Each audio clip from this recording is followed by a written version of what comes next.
फरीदा बार पराए बैसना साई मुझे ना दे जे तू इवें रखसी जियो शरीरो ले। 5 जून 2025 ਦਾ ਦਿਹਾੜਾ।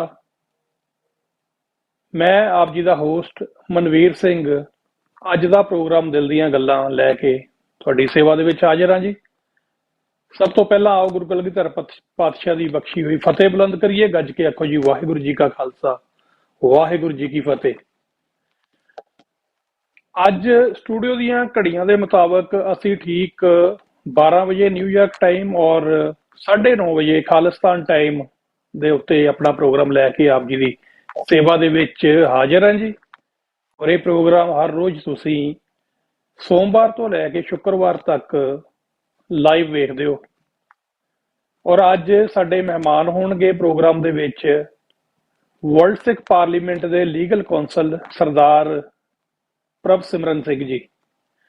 ਸਰਦਾਰ ਪ੍ਰਭ ਸਿਮਰਨ ਸਿੰਘ ਜੀ ਉੱਗੇ ਲਾਇਰ ਤੇ ਸਿੱਖ ਐਕਟਿਵਿਸਟ ਨੇ ਔਰ ਲੰਡਨ ਓਨਟਾਰੀਓ ਦੇ ਵਿੱਚ ਇਹ ਉੱਥੋਂ ਸਾਡੇ ਨਾਲ ਜੁੜੇ ਹੋਏ ਨੇ। ਅੱਜ ਦੇ ਦਿਨ ਦੇ ਇਤਿਹਾਸ ਦੀ ਜੇ ਗੱਲ ਕਰੀਏ ਤੇ ਜਿਸ ਵਕਤ ਅਸੀਂ ਗੱਲ ਕਰ ਰਹੇ ਹਾਂ ਅੱਜ ਤੋਂ ਠੀਕ 41 ਸਾਲ ਪਹਿਲਾਂ ਭਾਰਤੀ ਵਹਿਸ਼ੀ ਫੌਜਾਂ ਦੇ ਟੈਂਕ ਅਤੇ ਬਖਤਰਬੰਦ ਗੱਡੀਆਂ ਠੀਕ ਇਸ ਵਕਤ ਦਰਬਾਰ ਸਾਹਿਬ ਦੀ ਪਰਿਕਰਮਾ ਦੇ ਵਿੱਚ ਵੜੀਆਂ। ਗਹਿ ਗੱਛ ਦੀ ਲੜਾਈ ਹੋਈ। ਅਸਮਾਨ ਜਿਹੜਾ ਸੀ ਉਹ ਅੱਗ ਦੀਆਂ ਲਪਟਾਂ ਦੇ ਨਾਲ ਲਾਲ ਨਜ਼ਰ ਆ ਰਿਹਾ ਸੀ।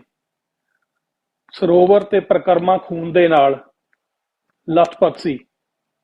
ਇੱਥੋਂ ਤੱਕ ਕਿ ਅੱਜ ਦੀ ਸ਼ਾਮ ਦੀ ਗੋਲੀਬਾਰੀ ਦੇ ਵਿੱਚ ਜਿਹੜੀ ਫੌਜ ਦੀ ਗੋਲੀ ਹੈ ਉਹ ਦਰਬਾਰ ਸਾਹਿਬ ਸ੍ਰੀ ਹਰਿਮੰਦਰ ਸਾਹਿਬ ਦੇ ਵੱਲ ਵੀ ਵੱਜੀ, ਜਿਹਦੇ ਵਿੱਚ ਇੱਕ ਨੇਤਰਹੀਨ ਗ੍ਰੰਥੀ ਸਾਹਿਬਾਨ ਜਿਹੜੇ ਨੇ ਉਹ ਵੀ ਸ਼ਹੀਦ ਹੁੰਦੇ ਨੇ।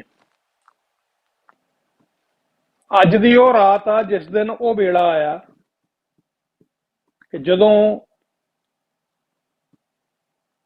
ਲੱਖਾਂ ਦੀ ਫੌਜ ਦਾ ਮੁਕਾਬਲਾ ਦਰਬਾਰ ਸਾਹਿਬ ਦੀ ਹਦੂਦ ਦੇ ਵਿੱਚ ਸ੍ਰੀ ਅਕਾਲ ਤਖਤ ਸਾਹਿਬ ਦੀ ਫਜ਼ੀਲ ਦੇ ਉੱਤੇ ਕੁਝ ਮੁੱਠੀ ਭਰ ਸਿੰਘ ਸੰਤ ਬਾਬਾ ਜਰਨੈਲ ਸਿੰਘ ਜੀ ਖਾਲਸਾ, ਭਾਈ ਅਮਰੀਕ ਸਿੰਘ, ਬਾਬਾ ਠਾਰਾ ਸਿੰਘ ਹੁਣਾਂ ਦੀ ਅਗਵਾਈ ਦੇ ਵਿੱਚ, ਜਨਰਲ ਸਵੇਗ ਸਿੰਘ ਦੀ ਅਗਵਾਈ ਦੇ ਵਿੱਚ ਉਸ ਆਪਣੇ ਆਪ ਨੂੰ ਵਰਲਡ ਦੀ ਵੱਡੀ ਤੀਜੀ ਚੌਥੀ ਤਾਕਤ ਕਹਾਉਣ ਵਾਲੀ ਫੌਜ ਨੂੰ ਟੱਕਰ ਦੇ ਰਹੇ ਸਨ। ਇਹ ਮੁਕਾਬਲਾ ਇਤਿਹਾਸਕ ਹੋ ਨਿਬੜਿਆ। ਇਹਦੇ ਬਾਰੇ ਬਹੁਤ ਸਾਰੀਆਂ ਕਿਤਾਬਾਂ ਲਿਖੀਆਂ ਗਈਆਂ, ਬਹੁਤ ਸਾਰੇ ਟੀਵੀ ਇੰਟਰਵਿਊਜ਼ ਆਏ, ਬਹੁਤ ਸਾਰੀਆਂ ਗੱਲਾਂ ਹੋਈਆਂ, ਪਰ ਇਹ ਕੰਮ ਹਜੇ ਅਧੂਰਾ। ਇਹ ਕੰਮ ਪੂਰਾ ਹੋਏਗਾ ਖਾਲਿਸਤਾਨ ਦੀ ਆਜ਼ਾਦੀ ਦੇ ਨਾਲ। ਜਦੋਂ ਖਾਲਿਸਤਾਨ ਆਜ਼ਾਦ ਹੋਏਗਾ, ਸਾਡੇ ਅਦਾਰੇ ਆਪਣੇ ਹੋਣਗੇ ਤੇ ਫਿਰ ਅਸੀਂ ਇਹਦਾ ਇਤਿਹਾਸ ਆ ਜਿਹੜਾ ਉਹ ਲਿਖਾਂਗੇ ਚਸ਼ਮਦੀਦਾਂ ਦੀਆਂ ਗਵਾਹੀਆਂ ਦੇ ਨਾਲ, ਤੇ ਲੋਕਾਂ ਨੂੰ ਦੱਸਾਂਗੇ ਕਿ ਕਿਵੇਂ ਜੰਗਾਂ ਗਿਣਤੀ ਦੇ ਨਾਲ ਨਹੀਂ ਹੌਸਲੇ ਦੇ ਨਾਲ ਜਿੱਤੀਆਂ ਜਾਂਦੇ ਨੇ। ਬੇਸ਼ੱਕ ਕੱਲਾ ਕੱਲਾ ਸਿੰਘ ਜਿਹੜਾ ਜੁਝਾਰੂ ਸੀ ਉਹ ਸ਼ਹੀਦ ਕਰ ਦਿੱਤਾ ਗਿਆ। ਕੱਲਾ ਕੱਲਾ ਸ਼ਰਧਾਲੂ ਜਿਹੜਾ ਉੱਥੇ ਪੰਚਮ ਪਿਤਾ ਸਾਹਿਬ ਸ੍ਰੀ ਗੁਰੂ ਅਰਜਨ ਦੇਵ ਜੀ ਸਾਹਿਬ ਜੀ ਦੀ ਸ਼ਹਾਦਤ ਨੂੰ ਨਤਮਸਤਕ ਹੋਣ ਲਈ ਪਹੁੰਚਿਆ ਸੀ, ਉਹ ਸ਼ਹੀਦ ਕਰ ਦਿੱਤਾ ਗਿਆ, ਜਿਹਦੇ ਵਿੱਚ ਬੱਚੇ, ਬੀਬੀਆਂ, ਬਜ਼ੁਰਗ। ਇੱਥੋਂ ਤੱਕ ਕਿ ਜੇ ਸਭ ਤੋਂ ਛੋਟੇ ਸ਼ਹੀਦ ਦੀ ਉਮਰ ਅਸੀਂ ਵੇਖਣੀ ਹੋਵੇ ਤਾਂ ਉਹ 18 ਮਹੀਨੇ ਬਣਦੀ ਹੈ, ਔਰ ਜਿਹੜੀ 90 ਸਾਲ ਦੇ ਬਜ਼ੁਰਗਾਂ ਤੱਕ ਜਾਂਦੀ ਹੈ। ਇਹ ਕਹਿਰ ਸਿੱਖਾਂ ਦੇ ਲਈ ਇੱਕ ਨਾ ਮਿਟਣ ਵਾਲਾ ਜ਼ਖਮ ਹੈ ਜਿਹੜਾ ਉਹ ਛੱਡ ਗਿਆ। ਉਹਦੇ ਨਾਲ ਨਾਲ ਇੱਕ ਪ੍ਰਾਊਡ ਵੀ ਜਿਹੜਾ ਸੁਰਜੀਤ ਹੋਇਆ ਉਸ ਧਰਤੀ ਦੇ ਉੱਤੇ ਕਿ ਚਮਕੌਰ ਦੀ ਗੜੀ ਦੇ ਵਾਰਿਸ ਹਜੇ ਮੁੱਕੇ ਨਹੀਂ। ਸੋ ਬਹੁਤ ਜ਼ਰੂਰੀ ਹੈ ਐਸੇ ਘਟਨਾਕ੍ਰਮਾਂ ਨੂੰ ਯਾਦ ਰੱਖਣਾ, ਕਿਉਂਕਿ ਜਿਹੜੀਆਂ ਚੀਜ਼ਾਂ ਇਤਿਹਾਸਕ ਤੌਰ ਦੇ ਉੱਤੇ ਕੌਮ ਭੁੱਲ ਜਾਂਦੀ ਹੈ ਉਹ ਫਿਰ ਦੁਬਾਰਾ ਤੁਹਾਡੇ ਸਾਹਮਣੇ ਕਹਿਰ ਬਣ ਕੇ ਫੇਰ ਵਾਪਰਦੀਆਂ ਨੇ। ਇਹ ਲੜਾਈ ਹੈ ਯਾਦ ਰੱਖਣ ਤੇ ਭੁੱਲ ਜਾਣ ਦੇ ਵਿਰੁੱਧ। ਜਿਹੜੀਆਂ ਕੌਮਾਂ ਯਾਦ ਰੱਖਦੀਆਂ ਨੇ ਉਹ ਅਗਾਂਹ ਵਾਸਤੇ ਆਪਣਾ ਘਾਣ ਰੋਕ ਲੈਂਦੀਆਂ ਨੇ, ਜਿਹੜੀਆਂ ਭੁੱਲ ਜਾਂਦੀਆਂ ਨੇ, ਜਿਹਦੀਆਂ ਸਲਾਹਾਂ ਸਾਨੂੰ ਦਿੱਤੀਆਂ ਜਾਂਦੀਆਂ ਕਿ ਭੁੱਲ ਜਾਓ, ਉਹ ਫਿਰ ਦੁਬਾਰਾ ਐਸੇ ਹਾਦਸਿਆਂ ਦਾ ਜਿਹੜਾ ਸ਼ਿਕਾਰ ਹੁੰਦੀਆਂ ਨੇ। ਸੋ ਇਸ ਸਾਰੀ ਗੱਲਬਾਤ ਦੇ ਲਈ ਅਸੀਂ ਆਪਣੇ ਮਹਿਮਾਨ ਨੂੰ ਜੀ ਆਇਆਂ ਆਖਾਂਗੇ, ਉਹਨਾਂ ਨੂੰ ਫਤਿਹ ਬੁਲਾਵਾਂਗੇ। ਔਰ ਜੇਕਰ ਤੁਸੀਂ ਇਸ ਪ੍ਰੋਗਰਾਮ ਦਾ ਹਿੱਸਾ ਬਣਨਾ, ਕੋਈ ਮੈਸੇਜ ਭੇਜਣਾ, ਕੋਈ WhatsApp ਕਾਲ ਕਰਨੀ ਹੈ, ਤਾਂ ਸਟੂਡੀਓ ਦੀਆਂ ਜਿਹੜੇ ਕਾਲ ਲਾਈਨ ਨੇ ਉਹ ਠੀਕ 20-25 ਮਿੰਟ ਬਾਅਦ ਤੁਹਾਡੇ ਲਈ ਖੋਲ ਦਿੱਤੀ ਜਾਏਗੀ। ਨੰਬਰ ਤੁਹਾਨੂੰ ਇੱਕ ਵਾਰ ਫੇਰ ਦੱਸ ਦਿੰਦੇ ਆ, 514-476-8484 514-476-8484 ਦੇ ਉੱਤੇ ਤੁਸੀਂ ਕਾਲ ਕਰਕੇ ਪ੍ਰੋਗਰਾਮ ਦਾ ਹਿੱਸਾ ਬਣ ਸਕਦੇ ਹੋ। ਸੋ ਹੁਣ ਅਸੀਂ ਸਵਾਗਤ ਕਰਦੇ ਹਾਂ ਆਪਣੇ ਮਹਿਮਾਨ ਦਾ, ਸਰਦਾਰ ਪ੍ਰਭ ਸਿਮਰਨ Singh ji, legal council, world ਸਿੱਖ ਪਾਰਲੀਮੈਂਟ। ਸਰਦਾਰ ਸਾਹਿਬ, ਵਾਹਿਗੁਰੂ ਜੀ ਕਾ ਖਾਲਸਾ, ਵਾਹਿਗੁਰੂ ਜੀ ਕੀ ਫਤਿਹ। ਤੁਹਾਡੀ ਆਵਾਜ਼ ਨਹੀਂ ਪਹੁੰਚੀ ਮੇਰੇ ਤੱਕ ਜੀ। ਹਾਂ, ਮਾਫ ਕਰਨਾ ਵੀਰ ਜੀ। ਵਾਹਿਗੁਰੂ ਜੀ ਕਾ ਖਾਲਸਾ, ਵਾਹਿਗੁਰੂ ਜੀ ਕੀ ਵਾਹਿਗੁਰੂ ਫਤਿਹ। ਜੀ ਕਾ ਖਾਲਸਾ, ਵਾਹਿਗੁਰੂ ਜੀ ਕੀ ਫਤਿਹ। ਤੁਹਾਨੂੰ ਪ੍ਰੋਗਰਾਮ ਦੇ ਵਿੱਚ ਅਸੀਂ ਨਿੱਘਾ ਜੀ ਆਇਆਂ ਆਖਦੇ ਹਾਂ ਜੀ। ਸੋ ਸਰਦਾਰ ਸਾਹਿਬ, ਜਿਵੇਂ ਮੈਂ ਆਪਣੀ ਮੁੱਢਲੀ ਜਿਹੜੀ ਹੈ ਗੱਲ ਦੇ ਵਿੱਚ ਕਿਹਾ ਕਿ ਅੱਜ ਅਸੀਂ ਉਸ ਦਿਹਾੜੇ ਨੂੰ ਯਾਦ ਕਰ ਰਹੇ ਹਾਂ ਜਿਸ ਦਿਨ ਗਹਿ ਗੱਚ ਦੀ ਲੜਾਈ ਜਿਹੜੀ ਹੈ ਹਿੰਦੁਸਤਾਨੀ ਫੌਜ ਦੇ ਨਾਲ, ਜਿਹੜੀ ਧਾਵਾ ਬੋਲਣ ਆਈ ਸੀ, ਜਿਹੜੀ ਸਾਡੀ ਜੈਨੋਸਾਈਡ ਕਰਨ ਦੇ ਲਈ ਦਰਬਾਰ ਸਾਹਿਬ ਪਹੁੰਚੀ ਸੀ, ਉਹਦੇ ਨਾਲ ਜੋ ਵੀ ਅੱਜ ਦੇ ਸਮੇਂ ਦੇ ਵਿੱਚ ਬੀਤ ਰਿਹਾ ਸੀ ਇਸ ਵਕਤ, ਉਹ ਗੱਲਬਾਤ ਆਪਾਂ ਕੀਤੀ ਆ।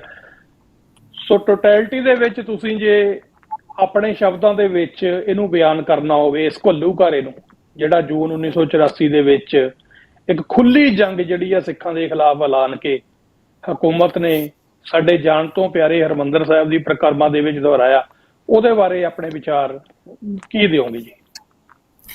ਧੰਨਵਾਦ ਵੀਰ ਜੀ। ਜਦੋਂ ਤੁਸੀਂ ਇਹ ਸਾਰਾ ਹਿਸਟੋਰੀਕਲ ਜਿਹੜਾ ਫੈਕਟ ਆ ਤੁਸੀਂ ਜਦੋਂ ਸੰਗਤ ਨੂੰ ਦੱਸ ਰਹੇ ਸੀ, ਤੇ ਮੇਰੇ ਜ਼ਿਹਨ ਦੇ ਵਿੱਚ ਇੱਕ ਸ਼ਬਦ ਆਇਆ, ਸੂਰਾ ਸੋ ਪਹਿਚਾਨੀਏ ਜੋ ਲੜੇ ਦੀਨ ਕੇ ਹੇਤ, ਪੁਰਜਾ ਪੁਰਜਾ ਕੱਟ ਮਾਰੇ, ਪੁਰਜਾ ਕੱਟ ਮਾਰੇ, ਕਬੋ ਨਾ ਛੱਡੇ। ਸਿੰਘ ਸਾਹਿਬ, ਮੈਨੂੰ ਲੱਗਦਾ ਹੈ ਕਿ ਜਿਹੜੀ ਸੁਰਮਗਤਾਈ ਤੁਸੀਂ ਗੱਲ ਛੇੜੀ ਅੱਜ 5 ਜੂਨ 1984, ਜਦੋਂ ਅਸੀਂ ਲੋਕ ਕਿਸੇ ਮਨੁੱਖ ਨਾਲ ਲੜ ਸਕਦੇ ਆ, ਫੌਜ ਨਾਲ ਲੜ ਸਕਦੇ, ਪਰ ਅਸੀਂ ਅੱਜ ਦੇ ਦਿਨ 13 ਟੈਂਕਾਂ ਦੇ ਨਾਲ ਲੜੇ। 10 ਵਜੇ ਦਾ 13 ਹਿੰਦੁਸਤਾਨ ਹਕੂਮਤ ਦੇ ਟੈਂਕ ਵਾੜੇ ਗਏ ਉਸ ਜਿਹਨੂੰ ਕਹਿ ਸਕਦੇ ਸਿੱਖਾਂ ਦਾ ਕਾਬਾ, ਜਿਹੜਾ ਸਾਡਾ ਹੋਲੀ ਸ਼ਰਾਈਨ ਆ, ਜਿੱਥੋਂ ਗੁਰਮਤ ਪ੍ਰਾਪਤ ਕਰਦੇ ਆ, ਸਾਹਸ ਪ੍ਰਾਪਤ ਕਰਦੇ ਆ। ਸਿੱਖਾਂ ਨੇ ਪੁਰਾਤਨ ਇਤਿਹਾਸ ਦੁਹਰਾ ਦਿੱਤਾ, ਇਹ ਸਾਬਤ ਕਰ ਦਿੱਤਾ ਕਿ ਜਿਸ ਤਰ੍ਹਾਂ ਗੁਰੂ ਗੋਬਿੰਦ ਸਿੰਘ ਪਾਤਸ਼ਾਹ ਨੇ ਅਰੰਗੇ ਨੂੰ ਚਿੱਠੀ ਲਿਖੀ ਸੀ ਕਿ ਤੂੰ ਕੀ ਸੋਚਦਾ ਹੈ ਕਿ ਤੂੰ ਮੇਰੇ 4 ਪੁੱਤ ਮਾਰਤੇ, ਤੂੰ ਜਿੱਤ ਗਿਆ, ਅਜੇ ਮੇਰਾ ਖਾਲਸਾ ਕੁੰਡਲੀ ਆ ਸੱਪ ਜਿਉਂਦਾ ਆ, ਤੇਰੇ ਘੋੜਿਆਂ ਦੀਆਂ ਸੁੰਬਾਂ ਵਿੱਚ ਐਸੇ ਅੰਗਾਰੇ ਬਾਲੂਗਾ, ਤੈਨੂੰ ਭੱਜ ਤੋਂ ਰਾਹ ਨਹੀਂ ਲੱਭਣੇ। ਉਹ ਇਤਿਹਾਸ ਸਿੰਘਾਂ ਨੇ ਦੁਬਾਰਾ ਦੁਹਰਾ ਦਿੱਤਾ, ਟੈਂਕਾਂ ਦੇ ਅੱਗੇ ਸਿਰ ਢਾਹ ਕੇ ਉਹਨਾਂ ਸਾਹਮਣਾ ਕਰਕੇ, ਜਿਹਦੇ ਵਿੱਚ ਤੁਸੀਂ ਬਿਆਨ ਕੀਤਾ ਹੈ ਕਿ ਸਰਦਾਰ ਅਮਰੀਕ ਸਿੰਘ ਜੋ ਸੂਰਮਾ ਸਿੰਘ ਸੀਗੇ, ਉਹਨਾਂ ਦੇ ਇੱਕ 'ਚ ਗੋਲੀ ਵੱਜੀ ਤੇ ਉੱਥੇ ਸ਼ਹੀਦ ਹੋ ਗਏ। ਹਰ ਇੱਕ ਸ਼ਹਾਦਤ ਜਿਹੜੀ ਹੈ ਕੰਟਰੀਬਿਊਟਿਵ ਹੈ ਇਸ ਚੀਜ਼ ਦੇ ਵਿੱਚ, ਤੇ ਸਾਨੂੰ ਜਿਹੜੀ ਐਨਰਜੀ ਮਿਲਦੀ ਹੈ ਉਹ ਗੁਰਬਾਣੀ ਤੋਂ, ਗੁਰ ਇਤਿਹਾਸ ਤੋਂ ਮਿਲਦੀ ਹੈ। ਮੈਨੂੰ ਲੱਗਦਾ ਇਸੇ ਕਾਰਨਾਂ ਕਰਕੇ ਉਹ ਲੜ ਗਏ, ਸ਼ਹੀਦ ਹੋਏ, ਪਰ ਉਹਨਾਂ ਖੇਤ ਨਹੀਂ ਛੱਡਿਆ, ਜੰਗ ਦਾ ਮੈਦਾਨ ਨਹੀਂ ਛੱਡਿਆ, ਤੇ ਜਿਹੜਾ ਸ਼ਹੀਦੀ ਦਾ ਜਾਮ ਪੀਣਾ ਉਹ ਉਹਨਾਂ ਨੇ ਮਨਜ਼ੂਰ ਕੀਤਾ। ਤੇ ਮੈਂ ਕਹਿੰਦਾ ਕਿ ਸਾਨੂੰ ਸਾਰਿਆਂ ਨੂੰ ਅੱਜ ਦੇ ਦਿਨ ਇਹ ਚੀਜ਼ ਸੋਚਣੀ ਚਾਹੀਦੀ ਹੈ ਕਿ ਅਸੀਂ ਜਦੋਂ ਤੁਹਾਡੇ ਨਾਲ ਕੋਈ ਵੀ ਭੁੱਲਣ ਦੀ ਗੱਲ ਕਰਦਾ ਆ, ਤੇ ਪਲੀਜ਼ ਉਹਨਾਂ ਨੂੰ ਇੱਕ ਚੀਜ਼ ਜ਼ਰੂਰ ਦੱਸਿਆ ਕਰੋ ਕਿ ਜਦੋਂ ਪਰਿਵਾਰ 'ਚ ਇੱਕ ਮੌਤ ਹੁੰਦੀ ਆ ਤੇ ਅਸੀਂ ਨਹੀਂ ਭੁੱਲਦੇ। ਜੇ ਸਾਡਾ ਕੋਈ ਬਜ਼ੁਰਗ ਚੜ੍ਹਾਈ ਕਰ ਜਾਂਦਾ ਆ, ਹਰ ਸਾਲ ਅਸੀਂ ਉਹਦੀਆਂ ਬਰਸੀਆਂ ਮਨਾਉਂਦੇ ਆ, ਉਸ ਦੇ ਬਾਅਦ ਡੋਨੇਸ਼ਨਾਂ ਵੀ ਕਰਦੇ ਆ, ਚੈਰਿਟੀਜ਼ ਵੀ ਕਰਦੇ ਆ, ਕਈਆਂ ਦੇ ਘਰ ਚੁੱਲ੍ਹੇ ਵੀ ਨਹੀਂ ਬਲਦੇ। ਇਹ ਤੇ ਪਰਿਵਾਰਕ ਕੌਨਟੈਕਸਟ ਦੀ ਗੱਲ ਹੋ ਗਈ। ਦੂਸਰੇ ਪਾਸੇ ਜੋ ਹੁਕੂਮਤ ਦੀ ਗੱਲ ਕਰਦੇ ਆ, ਉਹਨਾਂ ਦੇ ਅਸੀਂ ਫੇਥ ਦੀ ਗੱਲ ਕਰਦੇ ਆ, ਅਜੇ ਤੱਕ ਸੀਤਾ ਦਾ ਹਰਬ ਨਹੀਂ ਭੁੱਲੇ। ਉਹ ਅਜੇ ਤੱਕ ਦ੍ਰੋਪਦੀ ਦਾ ਜਿਹੜਾ ਅਪਮਾਨ ਜਿਸ ਬੋਲੇ ਕਰਕੇ ਮਹਾਭਾਰਤ ਹੋਈ ਵੀ ਅੰਨੇ ਦੇ ਪੁੱਤਰਾ ਅੰਨਾ ਹੀ ਰਿਓ, ਉਸ ਡਾਇਲੋਗ ਨੇ ਮਹਾਭਾਰਤ ਕਰਾ ਦਿੱਤੀ। ਉਹ ਨਹੀਂ ਭੁੱਲੇ। ਉੱਤੇ ਨਾਵਲ ਬਣਾ ਦਿੱਤੇ ਗਏ, ਫਿਲਮਾਂ ਬਣਾ ਦਿੱਤੀਆਂ ਗਈਆਂ, ਤੇ ਸਾਨੂੰ ਕਹਿ ਰਿਹਾ ਵੀ ਹਿਸਟੋਰੀਕਲ ਫੈਕਟਸ ਨੇ, ਜੇ ਰਿਐਲਿਟੀ ਆ ਉਹ ਤਾਂ ਇਤਿਹਾਸ ਆ ਨਾ। ਅਸੀਂ ਰਿਐਲਿਟੀ ਭੁੱਲ ਜਾਈਏ, ਇਹ ਨਹੀਂ ਹੋ ਸਕਦਾ। ਖਾਲਸਾ ਨਾ ਭੁੱਲੇਗਾ ਤੇ ਨਾ ਭੁੱਲਣ ਦਵੇਗਾ। ਜੀ ਬਚਨ ਜਿਹੜੇ ਉਹ ਟੱਲ ਨੇ। ਗੁਰੂ ਸਾਹਿਬ ਨੇ ਐਸੇ ਅੰਗਿਆਰੇ ਬਾਲ ਦਿੱਤੇ ਇਹਨਾਂ ਦੇ ਘੋੜਿਆਂ ਦੀਆਂ ਸੁੰਬਾਂ ਨੂੰ ਭੱਜਣ ਰਾਹ ਨਹੀਂ ਲੱਭਣਾ। ਸੋ ਮੈਨੂੰ ਲੱਗਦਾ ਹੈ ਕਿ ਜਿਹੜਾ ਇਹ ਸਾਰੇ ਕੌਨਟੈਕਸਟ ਦੀ ਗੱਲ ਕੀਤੀ ਜਾਵੇ ਤੇ ਮੈਂ ਸੋਚਦਾ ਕਿ ਸੂਰ ਨੇ ਧੰਨ ਪ੍ਰਣਾਮ ਸ਼ਹੀਦਾਂ ਨੂੰ, ਜਿਹੜੇ ਇੱਕ ਇਤਿਹਾਸ ਰਚ ਗਏ। ਉਸ ਇਤਿਹਾਸ ਨੂੰ ਪ੍ਰੈਸੀਡੈਂਟ ਬਣਾ ਕੇ ਜਿਹੜੇ ਅੱਜ ਦੇ ਸਾਡੇ ਵਰਗੇ ਐਕਟਿਵਿਸਟ ਨੇ ਉਸ ਤੋਂ ਸੇਧ ਲੈ ਰਹੇ ਨੇ। ਤੇ ਅੱਜ ਦਾ ਦਿਨ ਵੀ ਸਾਡੇ ਵਾਸਤੇ ਸੇਧ ਲੈਣ ਬਰਾਬਰ ਹੈ ਕਿ ਉਹ ਸਿੰਘ 13 ਟੈਂਕਾਂ ਦੀਆਂ ਤੋਪਾਂ ਅੱਗੇ ਨਹੀਂ ਝੁਕੇ ਖਾਲਸਾ ਜੀ, ਤੇ ਸਾਡੀ ਤਾਂ ਲੜਾਈ ਅੱਜ ਕਲਮ ਦੀ ਆ, ਅਸੀਂ ਕਿਤੇ ਝੁਕ ਜਾਵਾਂਗੇ। ਜੀ ਜੀ ਸੋ ਮੈਨੂੰ ਲੱਗਦਾ ਕਿ ਸਾਨੂੰ ਹਾਂਜੀ ਜੀ ਬਿਲਕੁਲ ਵਾਜਬ ਹੈ ਜੀ। ਔਰ ਇਹ ਜਿਹੜੀ ਨਸਲਕੁਸ਼ੀ ਦੀ ਸ਼ੁਰੂਆਤ ਜੂਨ 1984 ਦੇ ਵਿੱਚ ਐਲਾਨੀਆ ਤੌਰ ਤੇ ਹੋਈ ਸੀ। ਐਲਾਨੀਆ ਤੌਰ ਤੇ ਮੈਂ ਇਸ ਲਈ ਕਹਿੰਦਾ ਕਿ ਦੁਨੀਆ ਦੇ UN ਦੇ ਸਾਰੇ ਲਾਅ ਜਿਹੜੇ ਨੇ ਉਹ ਸਿੱਕੇ ਟੰਗ ਕੇ ਜਦੋਂ ਖੁੱਲੇ ਤੌਰ ਤੇ ਆਰਮੀ ਇਨਵੀਜ਼ਨ ਹੀ ਪੰਜਾਬ ਦੇ ਉੱਤੇ ਕਰ ਦਿੱਤੀ ਗਈ, ਇਹਨੂੰ ਅਸੀਂ ਐਲਾਨੀਆ ਜੰਗ ਮੰਨਦੇ ਹਾਂ ਕਿ ਐਲਾਨੀਆ ਤੌਰ ਤੇ ਸਟੇਟ ਆਫ ਵਾਰ ਆ ਜਿਹੜੀ ਉਹਦੇ 'ਚ ਸਿੱਖਾਂ ਨੂੰ ਪਾਇਆ ਗਿਆ। ਭਾਵੇਂ ਇਹਦੀ ਸ਼ੁਰੂਆਤ ਸਾਡੀ ਨਸਲਕੁਸ਼ੀ ਤੋਂ ਹੋਈ, ਉਸ ਧਰਤੀ ਦੇ ਉੱਤੇ ਹੋਈ, ਪਰ ਉਹਦਾ ਜਵਾਬ ਆ ਜਿਹੜਾ ਉਹ ਸਿੰਘਾਂ ਨੇ ਉਸ ਵੇਲੇ ਵੀ ਬਾਖੂਬੀ ਦਿੱਤਾ। ਉਸ ਤੋਂ ਬਾਅਦ 10 ਸਾਲ ਲੰਮੇ ਚੱਲੇ ਹਥਿਆਰਬੰਦ ਸੰਘਰਸ਼ ਦੇ ਨਾਲ ਵੀ ਦਿੱਤਾ। ਇਤਿਹਾਸ ਉਸ ਚੀਜ਼ ਨੂੰ ਜਿਹੜਾ ਉਹ ਮਾਣਮੱਤਾ ਇਤਿਹਾਸ, ਅਸੀਂ ਜਿਹਨੂੰ ਕਾਲੇ ਦਿਨ ਕਹਿੰਦੇ ਆ ਜਾਂ ਕਾਲਾ ਦੌਰ ਕਹਿੰਦੇ ਆ, ਅਸੀਂ ਉਹਨੂੰ ਕੌਮ ਦੇ ਵੱਲੋਂ ਸੁਨਹਿਰੀ ਦੌਰ ਵਜੋਂ ਯਾਦ ਕਰਦੇ ਆ, ਸ਼ਹੀਦਾਂ ਦੀਆਂ ਜਿਹੜੀਆਂ ਸ਼ਹਾਦਤਾਂ। ਪਰ ਉਹਨਾਂ ਦੇ ਨਾਲ ਨਾਲ ਜਿਹੜੇ ਬੇਕਸੂਰ ਘਰਾਂ 'ਚੋਂ ਚੱਕ ਕੇ 16 ਸਾਲਾਂ ਦੇ ਜਿਹੜੇ ਆ ਨੌਜਵਾਨ, ਸਾਡੀ ਪਨੀਰੀ ਉਹ ਬਿਲਕੁਲ ਸਫਾਈ ਹਸਤੀ ਤੋਂ ਮਿਟਾ ਦਿੱਤੀ ਗਈ। ਉਸ ਤੋਂ ਬਾਅਦ ਨਸ਼ਿਆਂ ਦਾ ਦੌਰ। ਪਰ ਉਹ ਸਾਰਾ ਕੁਝ ਆ ਜਿਹੜਾ ਉੱਥੇ ਸਟਾਪ ਨਹੀਂ ਹੋਇਆ। ਇਹ ਸਾਰਾ ਕੁਝ ਜਿਹੜੇ ਸਿੱਖ ਵਿਦੇਸ਼ਾਂ ਦੇ ਵਿੱਚ ਵੱਸਦੇ ਆ, ਕਿਉਂਕਿ ਟਾਰਗੇਟ ਜਿਹੜਾ ਹਿੰਦ ਹਕੂਮਤ ਦਾ ਉਹ ਸਿੱਖਾਂ ਦਾ ਖੁਰਾ ਖੋਜ ਮਿਟਾਉਣਾ। ਇਹਦੇ ਚੱਲਦਿਆਂ ਇਹ ਜਿਹੜੀ ਨਸਲਕੁਸ਼ੀ ਦੀ ਰੇਂਜ ਆ ਉਹ ਵਿਦੇਸ਼ਾਂ ਤੱਕ ਵੀ ਪਹੁੰਚੀ ਹੈ। ਚਾਹੇ ਉਹ ਅਮਰੀਕਾ ਹੋਵੇ, ਉਹ ਇੰਗਲੈਂਡ ਹੋਵੇ, ਕੈਨੇਡਾ ਹੋਵੇ ਜਾਂ ਹੋਰ ਮੁਲਕ ਹੋਣ, ਪਾਕਿਸਤਾਨ 'ਚ ਹੋਵੇ, ਸਿੱਖਾਂ ਦੇ ਕਤਲ ਹੋਏ ਹੋਣ। ਇਹਨੂੰ ਇੱਕ ਨਾਂ ਦਿੱਤਾ ਗਿਆ ਇੱਥੇ ਦੀ ਜਿਹੜੀ ਲੀਗਲ ਟਰਮ ਦੇ ਵਿੱਚ, ਕਿਉਂਕਿ ਤੁਸੀਂ ਲੀਗਲ ਕਾਉਂਸਲ ਹੋ ਵਰਲਡ ਸਿੱਖ ਪਾਰਲੀਮੈਂਟ ਦੇ। ਸੋ ਸਭ ਤੋਂ ਪਹਿਲਾਂ ਮੈਂ ਇਹ ਜਾਣਨਾ ਚਾਹੁੰਦਾ ਕਿ ਇਹ ਜਿਹੜਾ ਲਫ਼ਜ਼ ਜਿਹੜਾ ਨਵਾਂ ਸਾਡੇ ਲਈ ਸੁਣਨ ਲਈ ਮਿਲਿਆ ਕਿ ਟਰਾਂਸਨੈਸ਼ਨਲ ਰਿਪਰੈਸ਼ਨ, ਪਹਿਲਾਂ ਤੁਸੀਂ ਇਹ ਦੱਸੋ ਕਿ ਟਰਾਂਸਨੈਸ਼ਨਲ ਰਿਪਰੈਸ਼ਨ ਹੁੰਦਾ ਕੀ ਹੈ? ਕਿਉਂਕਿ ਸਖਾਲੇ ਅੱਖਰਾਂ ਦੇ ਵਿੱਚ ਦੱਸੋ ਕਿ ਸਾਨੂੰ ਸਮਝ ਆ ਸਕੇ ਇੱਕ ਵਕੀਲ ਦੇ ਮੂੰਹੋਂ ਸੁਣ ਕੇ ਕਿ ਟਰਾਂਸਨੈਸ਼ਨਲ ਰਿਪਰੈਸ਼ਨ ਆ ਜਿਹੜਾ ਇਹ ਕੀ ਹੁੰਦਾ ਤੇ ਇਹਦੀਆਂ ਕਿੰਨੀਆਂ ਕਿਸਮਾਂ ਨੇ ਤੇ ਕਿਸ ਤਰ੍ਹਾਂ ਇਹ ਜਿਹੜਾ ਸਾਨੂੰ ਪੇਸ਼ ਆਉਂਦਾ, ਜਿਹੜਾ ਸਾਨੂੰ ਕਈ ਵਾਰੀ ਪਤਾ ਵੀ ਨਹੀਂ ਲੱਗਦਾ ਕਿ ਅਸੀਂ ਉਹਦੇ ਸ਼ਿਕਾਰ ਹੋਏ ਹਾਂ। ਹਾਂਜੀ ਬਿਲਕੁਲ ਵੀਰ ਜੀ। ਟਰਾਂਸਨੈਸ਼ਨਲ ਰਿਪਰੈਸ਼ਨ ਨੂੰ ਸਮਝ ਤੋਂ ਪਹਿਲਾਂ ਨਾ ਤੁਹਾਨੂੰ ਜੈਨੋਸਾਈਡ ਦਾ ਐਸਪੈਕਟ ਸਮਝਣਾ ਪੈਣਾ, ਕਿਉਂਕਿ ਟਰਾਂਸਨੈਸ਼ਨਲ ਰਿਪਰੈਸ਼ਨ ਜੈਨੋਸਾਈਡ ਦਾ ਹੀ ਇੱਕ ਚੈਪਟਰ ਹੈ, ਇੱਕ ਸ਼ਾਖਾ ਕਹਿ ਸਕਦੇ ਹਾਂ ਉਹਨੂੰ। ਤੇ ਜਿਹੜੀ ਬੇਸਿਕਲੀ ਡਾਇਸਪੋਰਾ ਵਿੱਚ ਸਾਡੀ ਵਰਤੀ ਇੱਕ ਮੈਕੈਨਿਜ਼ਮ ਆ ਜਿਹੜਾ ਡਾਇਸਪੋਰਾ ਵਿੱਚ ਵਰਤਿਆ ਜਾਂਦਾ। ਡਾਇਸਪੋਰਾ ਲਾ ਲਓ ਕਿ ਬਾਹਰਲੇ ਮੁਲਕ ਵਿੱਚ ਵਰਤਿਆ ਜਾਂਦਾ। ਜਦੋਂ ਕੋਈ ਮੁਲਕ ਕਿਸੇ ਇੰਟੈਂਸ਼ਨ ਦੇ ਨਾਲ ਕਿਸੇ ਕੌਮ ਦੀ, ਕਿਸੇ ਧਰਮ ਦੀ ਜਾਂ ਕਿਸੇ ਕਲਚਰ ਦੀ ਉਹਨੇ ਜੜ ਮਕਾਉਣੀ ਹੁੰਦੀ ਆ, ਉਹ ਉਹਦੇ ਵਿੱਚ ਜਿਹੜਾ ਆ ਉਹ ਹਰ ਇੱਕ ਉਹ ਇੰਟੈਂਸ਼ਨ ਯੂਜ਼ ਕਰਦਾ। ਤੇ ਉਹਦੀ ਜਿਹੜੀ ਡੈਫੀਨੇਸ਼ਨ ਆਪਾਂ ਗੱਲ ਕਰਦੇ ਹਾਂ ਕਿ ਜੈਨੋਸਾਈਡ 'ਚ ਇੱਕ ਇੰਟੈਂਟ ਹੋਣਾ ਚਾਹੀਦਾ, ਵੀ ਇੱਕ ਭਾਵਨਾ ਹੋਣੀ ਚਾਹੀਦੀ ਵੀ ਇਸਨੂੰ ਖਤਮ ਕਰਨਾ। ਉਸ ਦੇ ਵਿੱਚ ਐਕਸ਼ਨ ਹੋਣਾ ਚਾਹੀਦਾ ਆ ਵੀ ਉਸ ਨੂੰ, ਉਸ ਇੰਟੈਂਟ ਨੂੰ ਤੁਸੀਂ ਅਸਫਲ ਬਣਾਉਣ ਵਾਸਤੇ ਕਿਹੜੇ ਐਕਸ਼ਨ ਲੈਂਦੇ ਹੋ। ਤੇ ਉਸ ਤੋਂ ਬਾਅਦ ਉਹਦਾ ਫੋਲੋ ਅਪ ਹੁੰਦਾ ਹੈ। ਤੇ ਜਿਹੜਾ ਤੁਹਾਨੂੰ ਪਤਾ ਹੈ ਕਿ ਜੂਨ 1984 'ਚ ਵੀ ਹੋਇਆ, ਉਸ ਤੋਂ ਬਾਅਦ ਨਵੰਬਰ 'ਚ ਵੀ ਹੋਇਆ, ਉਹ ਕੰਟੀਨਿਊ ਹੁੰਦਾ ਆ ਰਿਹਾ। ਪਰ ਜਦੋਂ ਸਿੱਖਾਂ ਨੇ ਅਸਲਮ ਲਏ, ਉਸ ਮੁਲਕ ਤੋਂ ਬਾਹਰ ਜਾ ਕੇ ਉਹਨਾਂ ਨੇ ਦੇਖਿਆ ਕਿ ਹੋਰ ਆਪਾਂ ਕਿੱਦਾਂ ਐਡਵੋਕੇਸੀ ਕਰ ਸਕਦੇ ਹਾਂ ਮਹਿਫੂਜ਼ ਜਗ੍ਹਾ ਤੇ ਬੈਠ ਕੇ, ਜੋ ਉਹਨਾਂ ਦਾ ਕੌਨਸਟੀਟਿਊਸ਼ਨ ਰਾਈਟ ਸੀਗਾ।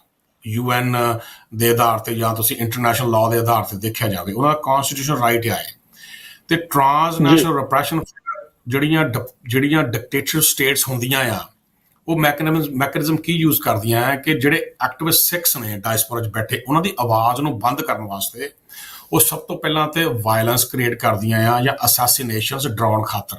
ਜਿੱਦਾਂ ਭਾਈ ਨਿੱਜਰ ਦਾ ਜਿਹੜੀ ਸ਼ਹਾਦਤ ਹੋਈ, ਹਰਦੀਪ ਸਿੰਘ ਨਿੱਜਰ ਉਹਨਾਂ ਦੇ ਜਿਹੜੀ ਸ਼ਹਾਦਤ ਆ, ਉਹ ਆਊਟ ਆਫ ਦਾ ਬਲੂ ਨਹੀਂ ਆ।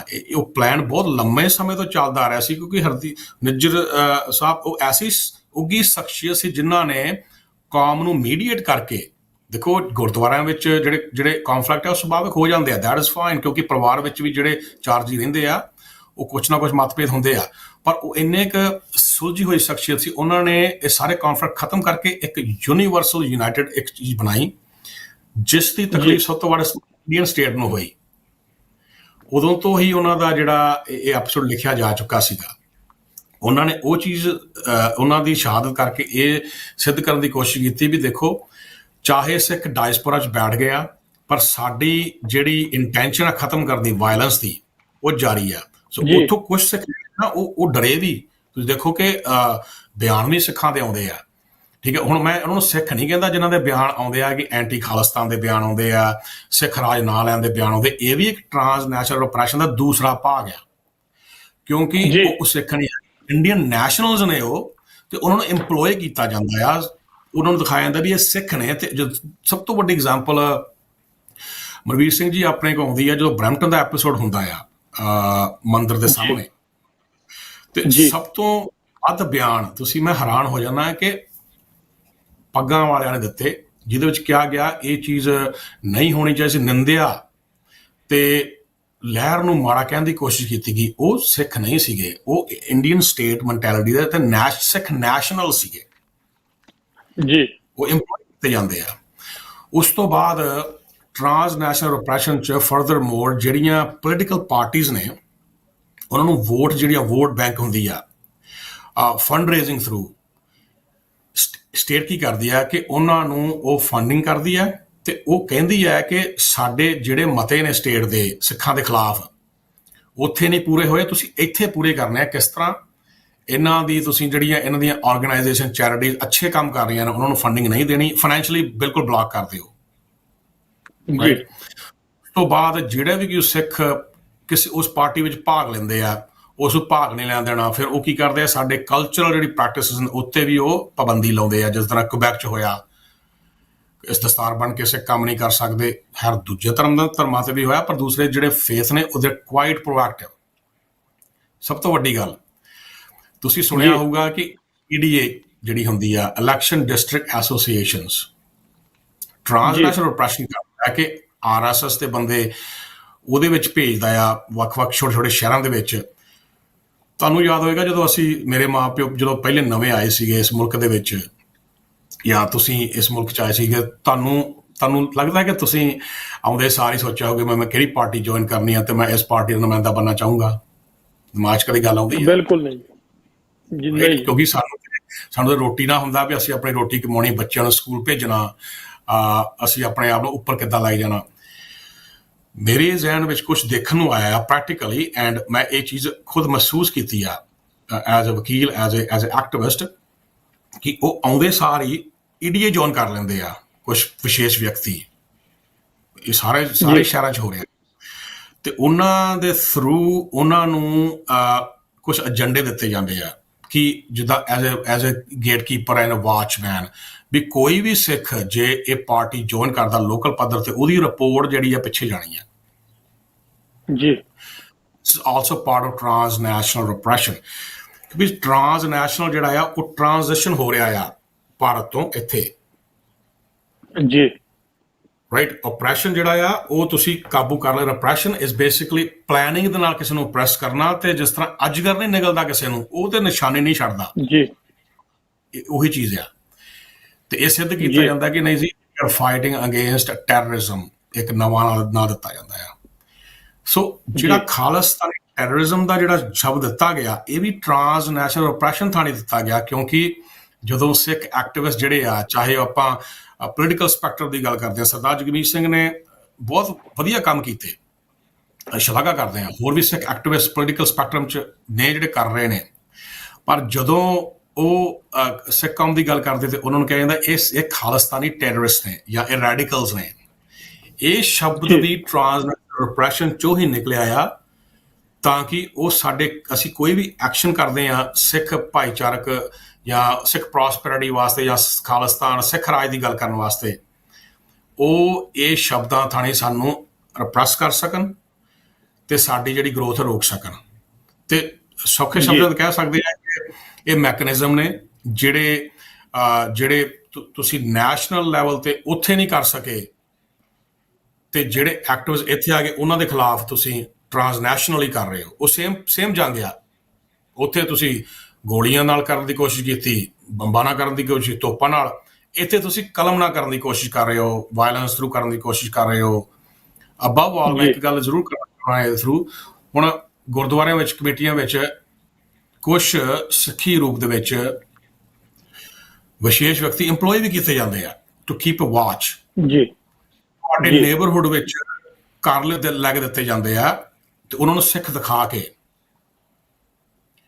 ਇਹ ਸਾਰੀ ਚਨਕਿਆ ਨੀਤੀ ਆ। ਸੋ ਟ੍ਰਾਂਸਨੈਸ਼ਨਲ ਰਿਪਰੈਸ਼ਨ ਨੂੰ ਸਮਝਣਾ ਇਟਸ ਆਲ ਚਨਕਿਆ ਨੀਤੀ, ਸਾਮ ਦਾਮ ਡੰਡ ਭੇਦ, ਐਗਜ਼ੈਕਟ ਸੇਮ ਥਿੰਗ, ਨੋ ਡਿਫਰੈਂਸ।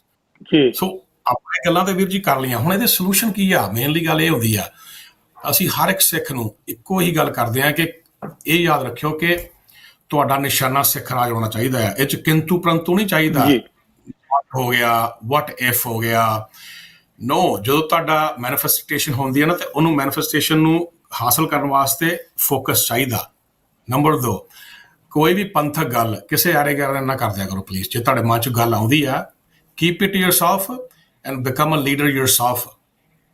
ਉਹ ਅਸੀਂ ਕੀ ਹੁੰਦਾ ਵੀ ਸਾਡੇ ਪੰਥਕ ਗੱਲ ਆਈ, ਅਸੀਂ ਕਿਸੇ ਨੂੰ ਦੱਸਤੀ, ਸਾਨੂੰ ਨਹੀਂ ਪਤਾ ਉਹ ਇਨਸਾਨ ਦੀ ਮੈਂਟੈਲਿਟੀ ਕੀ ਆ, ਉਹ ਕਿੱਥੇ ਤੁਹਾਡੀ ਰਿਪੋਰਟ ਕਰਦੇ ਜਾ ਕੇ ਜੀ। ਸਮਝਣੀਆਂ ਪੈਣੀਆਂ ਅਤੇ ਇਤਿਹਾਸ ਨਾਲ ਜੁੜਨਾ ਪੈਣਾ ਆ।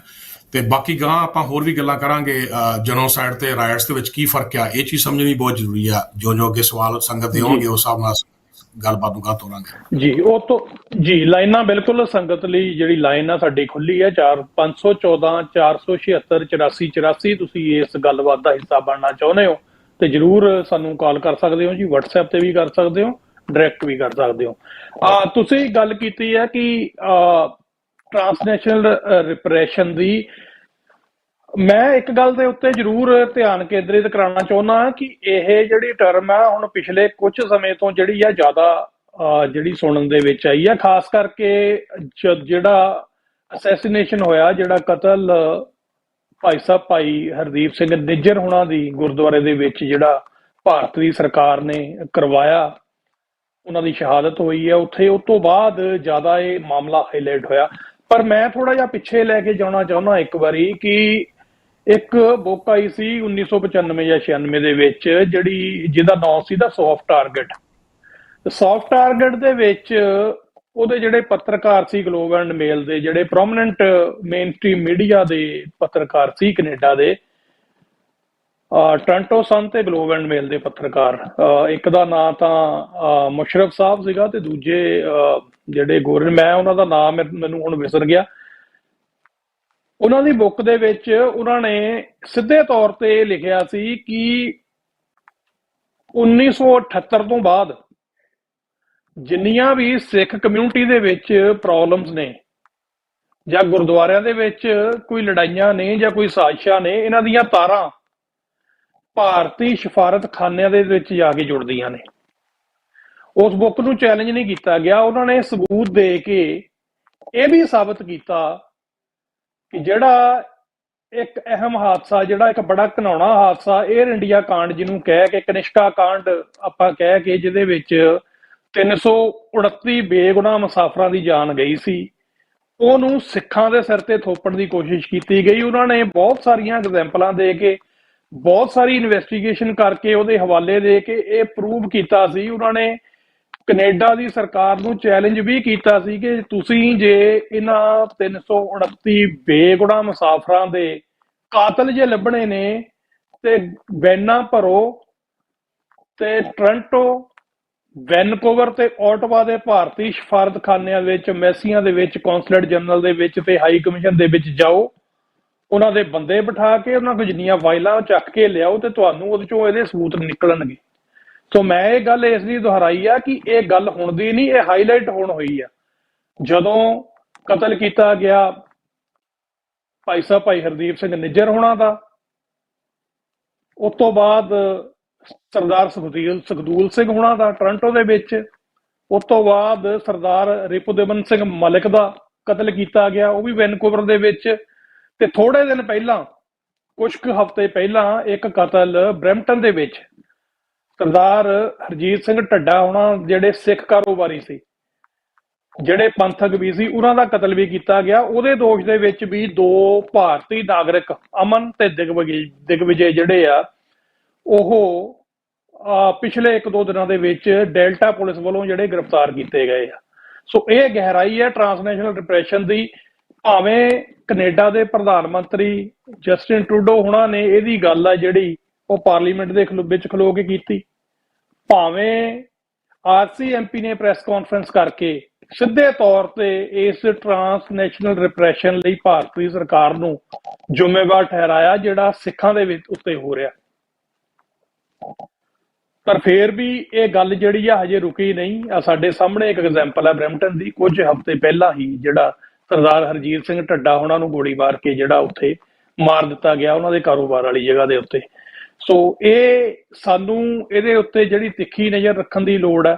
ਤੇ ਸਾਨੂੰ ਜੇ ਕੋਈ ਵੀ ਸਾਡੇ ਨਾਲ, ਅੱਛਾ ਤੁਸੀਂ ਬਤੌਰ ਵਕੀਲ ਕੁਝ ਨਿਸ਼ਾਨਦੇਹੀਆਂ ਕਰਨੀਆਂ ਚਾਹੋਗੇ ਕਿ ਤੁਹਾਡੇ ਨਾਲ ਕੀ ਹੁੰਦਾ ਹੈ ਕਿ ਤੁਹਾਨੂੰ ਲੱਗੇ ਕਿ ਇਹ ਟ੍ਰਾਂਸਨੈਸ਼ਨਲ ਰਿਪਰੈਸ਼ਨ ਦਾ ਹਿੱਸਾ ਹੋ ਸਕਦਾ, ਉਹਦੀਆਂ ਕੀ ਐਲਾਨਤਾਵਾਂ ਨੇ, ਤਾਂ ਕਿ ਤੁਸੀਂ ਆਪਣੇ ਨਜ਼ਦੀਕੀ ਪੁਲਿਸ ਸਟੇਸ਼ਨ ਜਾਂ RCMP ਦੇ ਕੋਲ ਇਹਦੀ ਜਿਹੜੀ ਆ ਉਹ ਕੰਪਲੇਂਟ ਰਜਿਸਟਰਡ ਕਰਾ ਸਕੋ। ਜਿਵੇਂ FBI ਨੇ ਅਮਰੀਕਾ ਦੇ ਵਿੱਚ ਇਹ ਗੱਲ ਜਿਹੜੀ ਆ ਬਹੁਤ ਵੱਡੇ ਪੱਧਰ ਤੇ ਪ੍ਰਚਾਰੀ ਹੈ ਕਿ ਜੇਕਰ ਤੁਹਾਡੇ ਵਿਚਾਰਾਂ ਦੇ ਨਾਲ ਵਿਚਾਰਾਂ ਕਰਕੇ, ਤੁਹਾਡੇ ਖੁੱਲੇ ਵਿਚਾਰਾਂ ਕਰਕੇ ਉਹ ਕਿਸੇ ਵੀ ਤਰੀਕੇ ਨਾਲ ਹੋ ਸਕਦੇ, ਤੁਹਾਨੂੰ ਕਿਸੇ ਵੀ ਦੂਜੇ ਮੁਲਕ ਦੀ ਸਰਕਾਰ ਵੱਲੋਂ ਜੇ ਤੰਗ ਕੀਤਾ ਜਾ ਰਿਹਾ ਤਾਂ ਤੁਹਾਡੇ ਭਾਰਤ ਵਸਦੇ ਜਾਂ ਕਿਸੇ ਹੋਰ ਮੁਲਕ ਅਮਰੀਕਾ ਤੋਂ ਬਾਹਰ ਵਸਦੇ ਪਰਿਵਾਰਕ ਮੈਂਬਰਾਂ ਨੂੰ ਪਰੇਸ਼ਾਨ ਕੀਤਾ ਜਾ ਰਿਹਾ, ਜਾਂ ਕੋਈ ਬੰਦਾ ਜਾਂ ਵਿਅਕਤੀ ਜਾਂ ਕੋਈ ਜਥੇਬੰਦੀ ਤੁਹਾਨੂੰ ਅਮਰੀਕਾ ਦੇ ਵਿੱਚ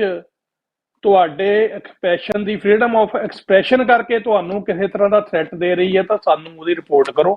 ਔਰ ਇਸੇ ਤਰ੍ਹਾਂ RCMP ਨੇ ਭਾਵੇਂ ਉਹਨਾਂ ਨੇ ਵਿਦੇਸ਼ਾਂ ਦੇ ਵਿੱਚ ਰਹਿੰਦੇ ਪਰਿਵਾਰਾਂ ਲਈ ਤਾਂ ਨਹੀਂ ਕਿਹਾ, ਪਰ ਕੈਨੇਡਾ ਦੇ ਵਿੱਚ ਉਹਨਾਂ ਨੇ ਜ਼ਰੂਰ ਇਹ ਕਿਹਾ ਕਿ ਇਹ ਤੁਹਾਨੂੰ ਕੋਈ ਵੀ ਸਰਕਾਰ ਬਲੈਕਮੇਲ ਕਰ ਰਹੀ ਹੈ, ਤੁਹਾਨੂੰ ਵੀਜ਼ਾ ਦੇਣ ਤੋਂ ਨਾ ਕਰ ਰਹੀ ਹੈ ਕਿਉਂਕਿ ਤੁਸੀਂ ਕੋਈ ਖਾਸ ਵਿਚਾਰ ਰੱਖਦੇ ਹੋ, ਤੁਹਾਡੇ ਵਿਚਾਰਾਂ ਦੀ ਆਜ਼ਾਦੀ ਦੇ ਉੱਤੇ ਸਵਾਲ ਹੁੰਦੇ ਨੇ, ਤੇ ਤੁਸੀਂ ਸਾਨੂੰ ਰਿਪੋਰਟ ਕਰੋ, ਜਾਂ ਫਿਰ ਤੁਹਾਨੂੰ ਕੋਈ ਧਮਕਾ ਰਿਹਾ ਕਿ ਤੁਸੀਂ ਇਹ ਗੱਲ ਕਰ ਸਕਦੇ ਹੋ, ਇਹ ਨਹੀਂ ਜਿਹੜੀ ਕਾਨੂੰਨ ਦੇ ਦਾਇਰੇ ਦੇ ਵਿੱਚ ਆਉਂਦੀ ਆ, ਉਹ ਕਰਨ ਤੋਂ ਤੁਹਾਨੂੰ ਕੋਈ ਰੋਕ ਰਿਹਾ ਤਾਂ ਸਾਨੂੰ ਰਿਪੋਰਟ ਕਰੋ। ਸੋ ਤੁਸੀਂ ਜ਼ਰੂਰ ਸਾਡੇ ਦਰਸ਼ਕਾਂ ਨੂੰ ਦੱਸੋ ਕਿ ਇਹ ਰਿਪੋਰਟ ਕਿਵੇਂ ਕਰਨੀ ਆ ਤੇ ਕੀ ਇਹਦੀਆਂ ਨਿਸ਼ਾਨੀਆਂ ਹੁੰਦੀਆਂ ਨੇ ਜੀ। ਹਾਂਜੀ ਬਿਲਕੁਲ ਵੀਰ ਜੀ। ਸੋ ਸਭ ਤੋਂ ਪਹਿਲਾਂ ਨਾ ਇਹ ਸੋਲੂਸ਼ਨ ਦੱਸਣ ਤੋਂ ਪਹਿਲਾਂ ਸਾਨੂੰ ਸਮਝਣਾ ਪੈਣਾ ਵੀ ਜਿਹੜਾ ਐਕਟਿਵਿਜ਼ਮ ਹੈ ਨਾ ਜਾਂ ਐਕਟਿਵਿਸਟ ਹੋਣਾ, ਇਹ ਬੜੀ ਵੱਡੀ ਇੱਕ ਜ਼ਿੰਮੇਵਾਰੀ ਆ। ਅੱਜ ਕੱਲ੍ਹ ਸੋਸ਼ਲ ਮੀਡੀਆ ਦਾ ਯੁੱਗ ਆ, ਤੇ ਅੱਜ ਕੱਲ੍ਹ ਦੇਖੋ ਸੋਸ਼ਲ ਮੀਡੀਆ ਵਿੱਚ ਜਿਹੜੀ ਫੇਮ ਆ, ਹਰ ਬੰਦਾ ਇਨਸਾਨ ਕਹਿੰਦਾ ਕਿ ਜੇ ਮੈਂ ਕੁਛ ਪੋਸਟ ਪਾਊਂਗਾ ਤੇ ਮੈਨੂੰ ਇਹ 'ਚ ਕੁਛ ਲੱਭੂਗਾ।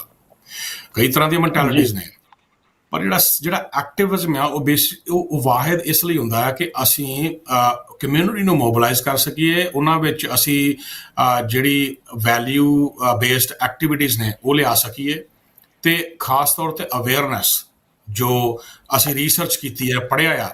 ਮੈਂ ਇੱਕੋ ਬੇਨਤੀ ਸਾਰੀ ਸੰਗਤ ਨੂੰ ਇਹ ਕਰਨਾ ਚਾਹੁੰਦਾ ਵੀ ਬਿਨਾਂ ਕੁਛ ਪੜ੍ਹਿਆ, ਬਿਨਾਂ ਕੁਛ ਸਮਝਿਆ ਤੇ ਬਿਨਾਂ ਜਿਹੜੇ ਮੈਂਟਰਸ ਹੁੰਦੇ ਨੇ ਜਾਂ ਤੁਹਾਡੇ ਤੋਂ ਸਿਆਣੇ ਨੇ ਜਿਨ੍ਹਾਂ ਨੇ ਇਹ ਸਾਰੀ ਚੀਜ਼ਾਂ ਦਾ ਇਲਮ ਹੈ ਉਹਨਾਂ ਨਾਲ ਬੈਠ ਕੇ ਸਮਝ ਕੇ ਫਿਰ ਉਹ ਚੀਜ਼ ਨੂੰ ਤੁਸੀਂ ਅੱਗੇ ਰੱਖੋ।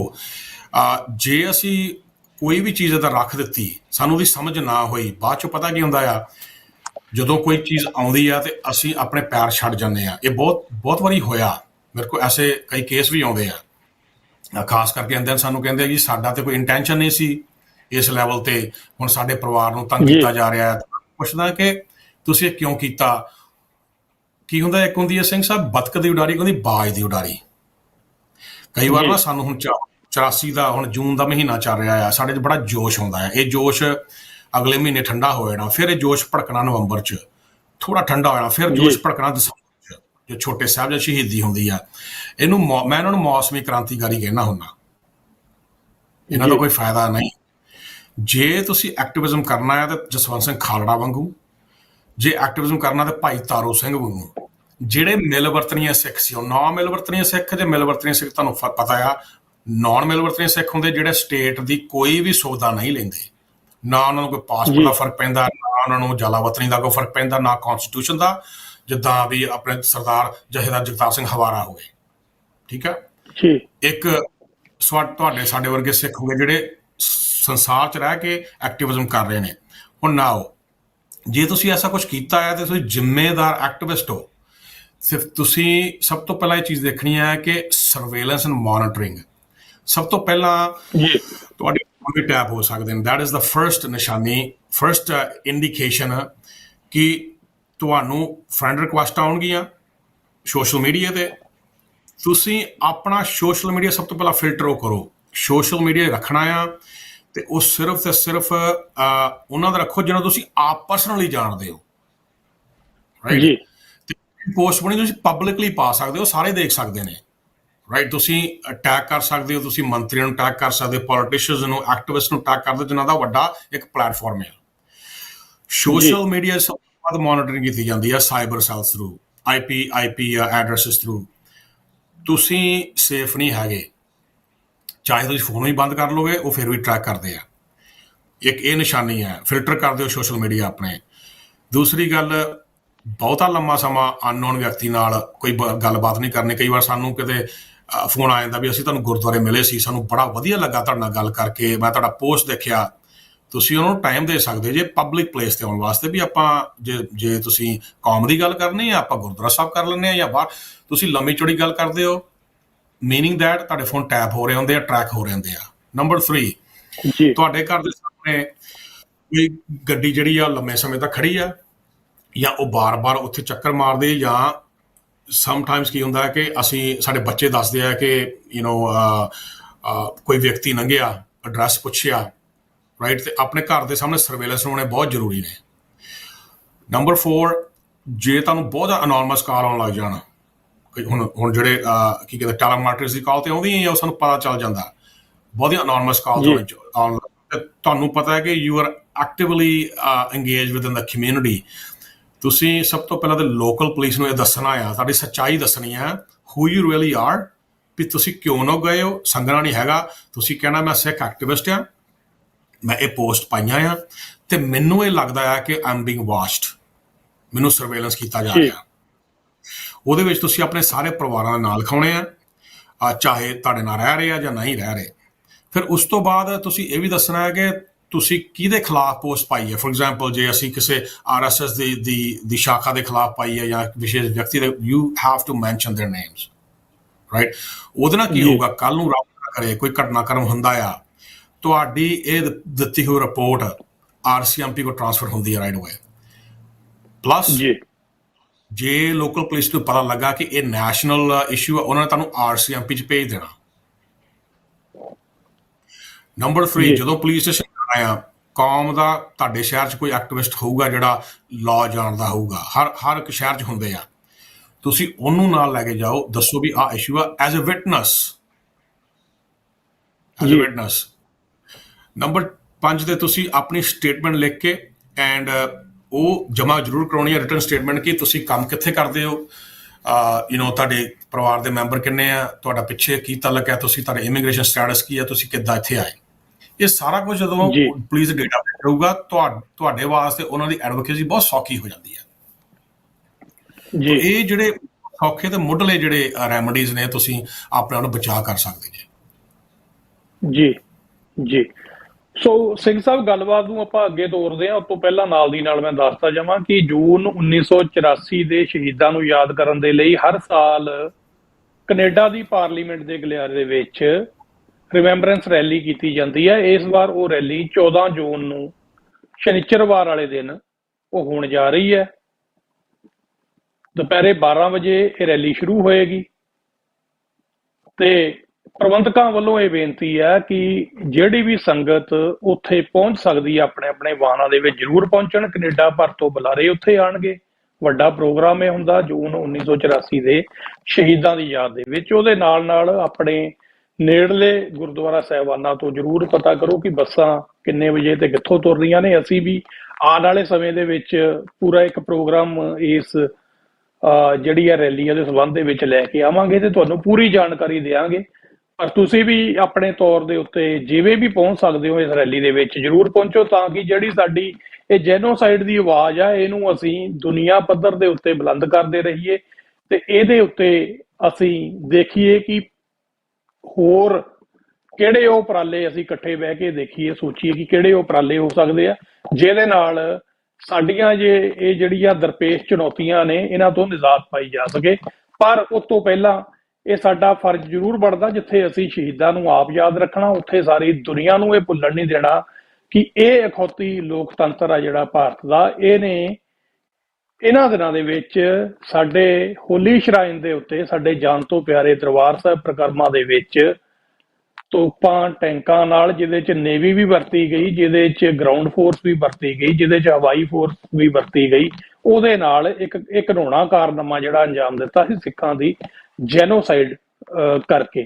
ਤੇ ਜਦੋਂ ਆਪਾਂ ਜੈਨੋਸਾਈਡ ਦੀ ਗੱਲ ਕਰਦੇ ਹਾਂ ਸਰਦਾਰ ਪ੍ਰਭ ਸਿਮਰਨ ਸਿੰਘ ਜੀ, ਜਦੋਂ ਤਾਂ ਗੱਲ ਆਉਂਦੀ ਆ ਜਲਿਆਂਵਾਲੇ ਬਾਗ ਦੀ, ਉਹਦੇ ਉੱਤੇ ਤਾਂ ਫਿਲਮਾਂ ਵੀ ਬਣ ਜਾਂਦੀਆਂ ਨੇ।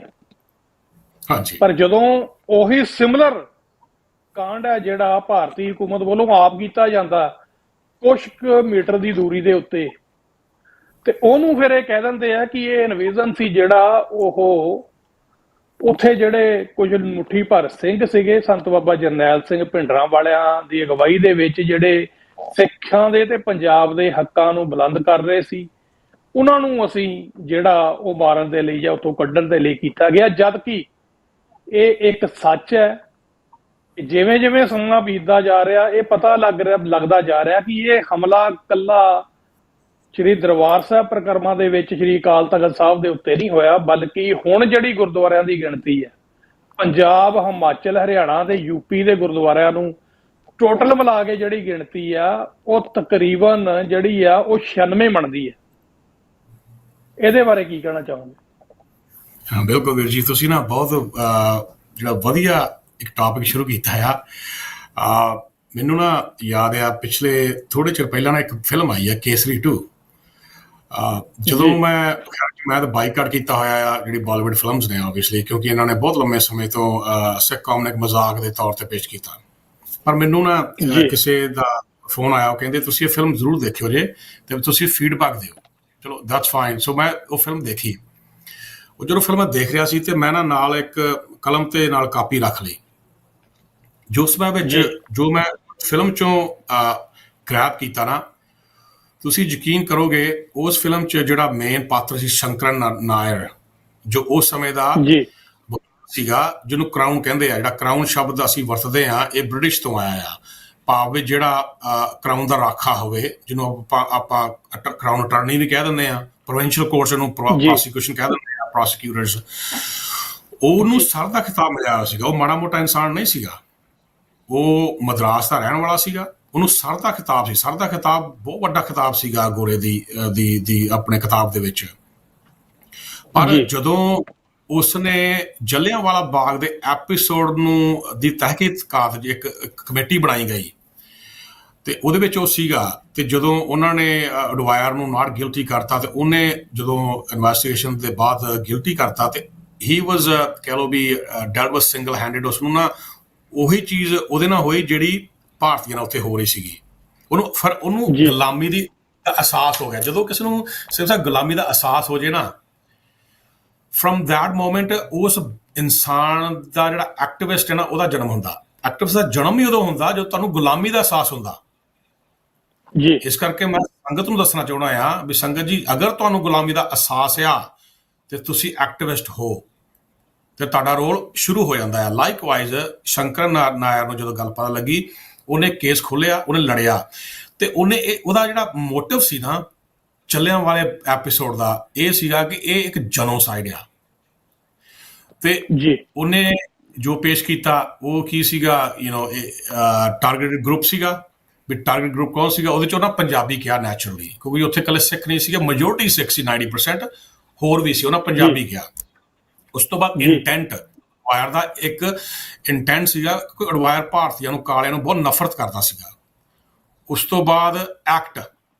ਸੋ ਜਨੋਸਾਈਡ ਦਾ ਉਹਦਾ ਟੈਸਟ ਹੈ ਨਾ, ਜਨੋਸਾਈਡ ਕਿੱਦਾਂ ਹੁੰਦੀ ਹੈ, ਉਹ ਟੈਸਟ ਆ, ਉਹਦਾ ਟੈਸਟ ਹੈਗਾ ਇੰਟੈਂਸ਼ਨ, ਟਾਰਗੇਟ, ਕਿਹੜੇ ਗਰੁੱਪ ਨੂੰ ਕੀਤਾ ਜਾ ਰਿਹਾ, ਪਹਿਲਾਂ ਟਾਰਗੇਟ ਹੁੰਦਾ, ਇੰਟੈਂਸ਼ਨ ਹੁੰਦੀ, ਫਿਰ ਐਕਟ ਹੁੰਦਾ। ਉਹਨੇ ਸਾਬਤ ਕਰ ਦਿੱਤਾ ਤੇ ਉਹ ਸਾਬਤ ਕੀਤਾ ਤੇ ਉਸ ਨੂੰ ਸਜ਼ਾ ਹੋ ਜਾਂਦੀ ਐਡਵਾਇਰ ਨੂੰ, ਤੇ ਉਸ ਨੂੰ ਉਹਦੀ ਕਮਾਂਡ ਤੋਂ ਲਾਹ ਦਿੱਤਾ ਜਾਂਦਾ, ਬਰਖਾਸਤ ਕਰ ਦਿੱਤਾ ਜਾਂਦਾ ਆ। ਐਂਡ ਦੈਨ ਉਸ ਤੋਂ ਬਾਅਦ ਬਿਮਾਰੀ ਨਾਲ ਮਰ ਜਾਂਦਾ, ਡਿਪਰੈਸ਼ਨ ਨਾਲ ਹੀ ਮਰ ਜਾਂਦਾ। ਹੁਣ ਜਦੋਂ ਅਸੀਂ ਕੰਪੇਅਰ ਕਰਦੇ ਹਾਂ ਇਸ ਘਟਨਾਕ੍ਰਮ ਨੂੰ ਤੇ ਉਸ ਪ੍ਰੈਸੀਡੈਂਟ ਨੂੰ, ਲੀਗਲ ਭਾਸ਼ਾ ਵਿੱਚ ਆਪਾਂ ਪ੍ਰੈਸੀਡੈਂਟ ਕਹਿ ਦਿੰਦੇ ਹਾਂ, ਜਿਹੜੀ ਚੀਜ਼ ਪਹਿਲਾਂ ਹੋਈ ਹੋਵੇ, ਤੇ ਮੈਂ ਸੋਚਿਆ ਕਿ ਅੱਜ ਤੱਕ ਸ਼ੰਕਰਾ ਨਾਇਰ ਦੇ ਕੇਸ ਨੂੰ ਸਿੱਖਾਂ ਦੇ ਜਨੋਸਾਈਡਲ ਕੇਸ ਵਿੱਚ ਪ੍ਰੈਸੀਡੈਂਟ ਕਿਉਂ ਨਹੀਂ ਵਰਤਿਆ ਗਿਆ? ਜੀ, ਬੜਾ ਮਹੱਤਵਪੂਰਨ ਸਵਾਲ ਆ ਜੀ। ਉਹੀ ਟੈਸਟ ਜੋ ਉਹਨੇ ਲਾਗੂ ਕੀਤਾ, ਉਹੀ ਟੈਸਟ UN ਕਹਿ ਰਹੀ ਹੈ, ਉਹੀ ਟੈਸਟ ਜਿਹੜਾ ਆਪਣਾ ਕੈਨੇਡੀਅਨ ਕ੍ਰਿਮੀਨਲ ਕੋਡ ਸੈਕਸ਼ਨ 318 ਕਹਿ ਰਿਹਾ, ਤੇ ਜੋ ਸਾਰੇ ਸੈਕਸ਼ਨ ਸਾਡੇ ਵਾਲੇ ਅਸੀਂ ਵਰਤਣ ਤੋਂ ਫੇਲ ਹੋ ਗਏ। ਨੰਬਰ 2, ਹੁਣ ਸੋਚੋ ਕਿ ਦਰਬਾਰ ਸਾਹਿਬ ਵਿੱਚ ਇੱਕ ਟਾਰਗੇਟਡ ਗਰੁੱਪ ਸੀਗਾ। ਆਪਾਂ ਪਹਿਲਾਂ ਬਲੂ ਸਟਾਰ ਦੀ ਗੱਲ ਕਰਦੇ ਭਾਸ਼ਾ ਵਿੱਚ, ਇਹਨਾਂ ਨੂੰ ਸੀਗਾ ਵੀ ਗਿਆਨੀ ਜਰਨੈਲ ਸਿੰਘ ਖਾਲਸਾ ਪਿੰਡਰਾਂ ਵਾਲੇ ਉੱਥੇ ਬੈਠੇ ਹੋਏ, ਤੇ ਉਹਨਾਂ ਦੇ ਜਿਹੜੇ ਡਿਸਾਈਪਲਸ ਨੇ ਉੱਥੇ ਬੈਠੇ ਹੋਏ ਆ, ਉਹਨੂੰ ਅਰੈਡੀਕੇਟ ਕਰਨਾ। ਪਰ ਸਵਾਲ ਪੈਦਾ ਹੋ ਜਾਂਦਾ, ਜਿਹੜੀ ਉੱਥੇ ਪਿਲਗ੍ਰਿਮਸ ਆਏ ਆ ਉਹ ਕੌਣ ਨੇ? ਸਿੱਖ ਨੇ, ਮੈਜੋਰਟੀ। ਫਿਰ ਉਸ ਤੋਂ ਬਾਅਦ ਇਹਨਾਂ ਦਾ ਸੀ ਕਿ ਜਦੋਂ ਜਲਿਆਂਵਾਲੇ ਬਾਗ ਟੈਂਕ ਲੈ ਕੇ ਜਾਂਦੇ ਆ ਤੇ ਉਹ ਰਸਤਾ ਛੋਟਾ ਹੁੰਦਾ, ਟੈਂਕ ਪਿੱਛੇ ਖੜ ਜਾਂਦੇ ਆ। ਲਾਈਕਵਾਈਜ਼ ਟੈਂਕ ਲਿਆਂਦੇ ਗਏ, ਟੈਂਕ ਮੋਬਲ ਨਹੀਂ ਸੀ ਕਿਉਂਕਿ ਉਹ ਫਰਸ਼ ਸੀ, ਟੈਂਕ ਫਸ ਗਏ। Same episode.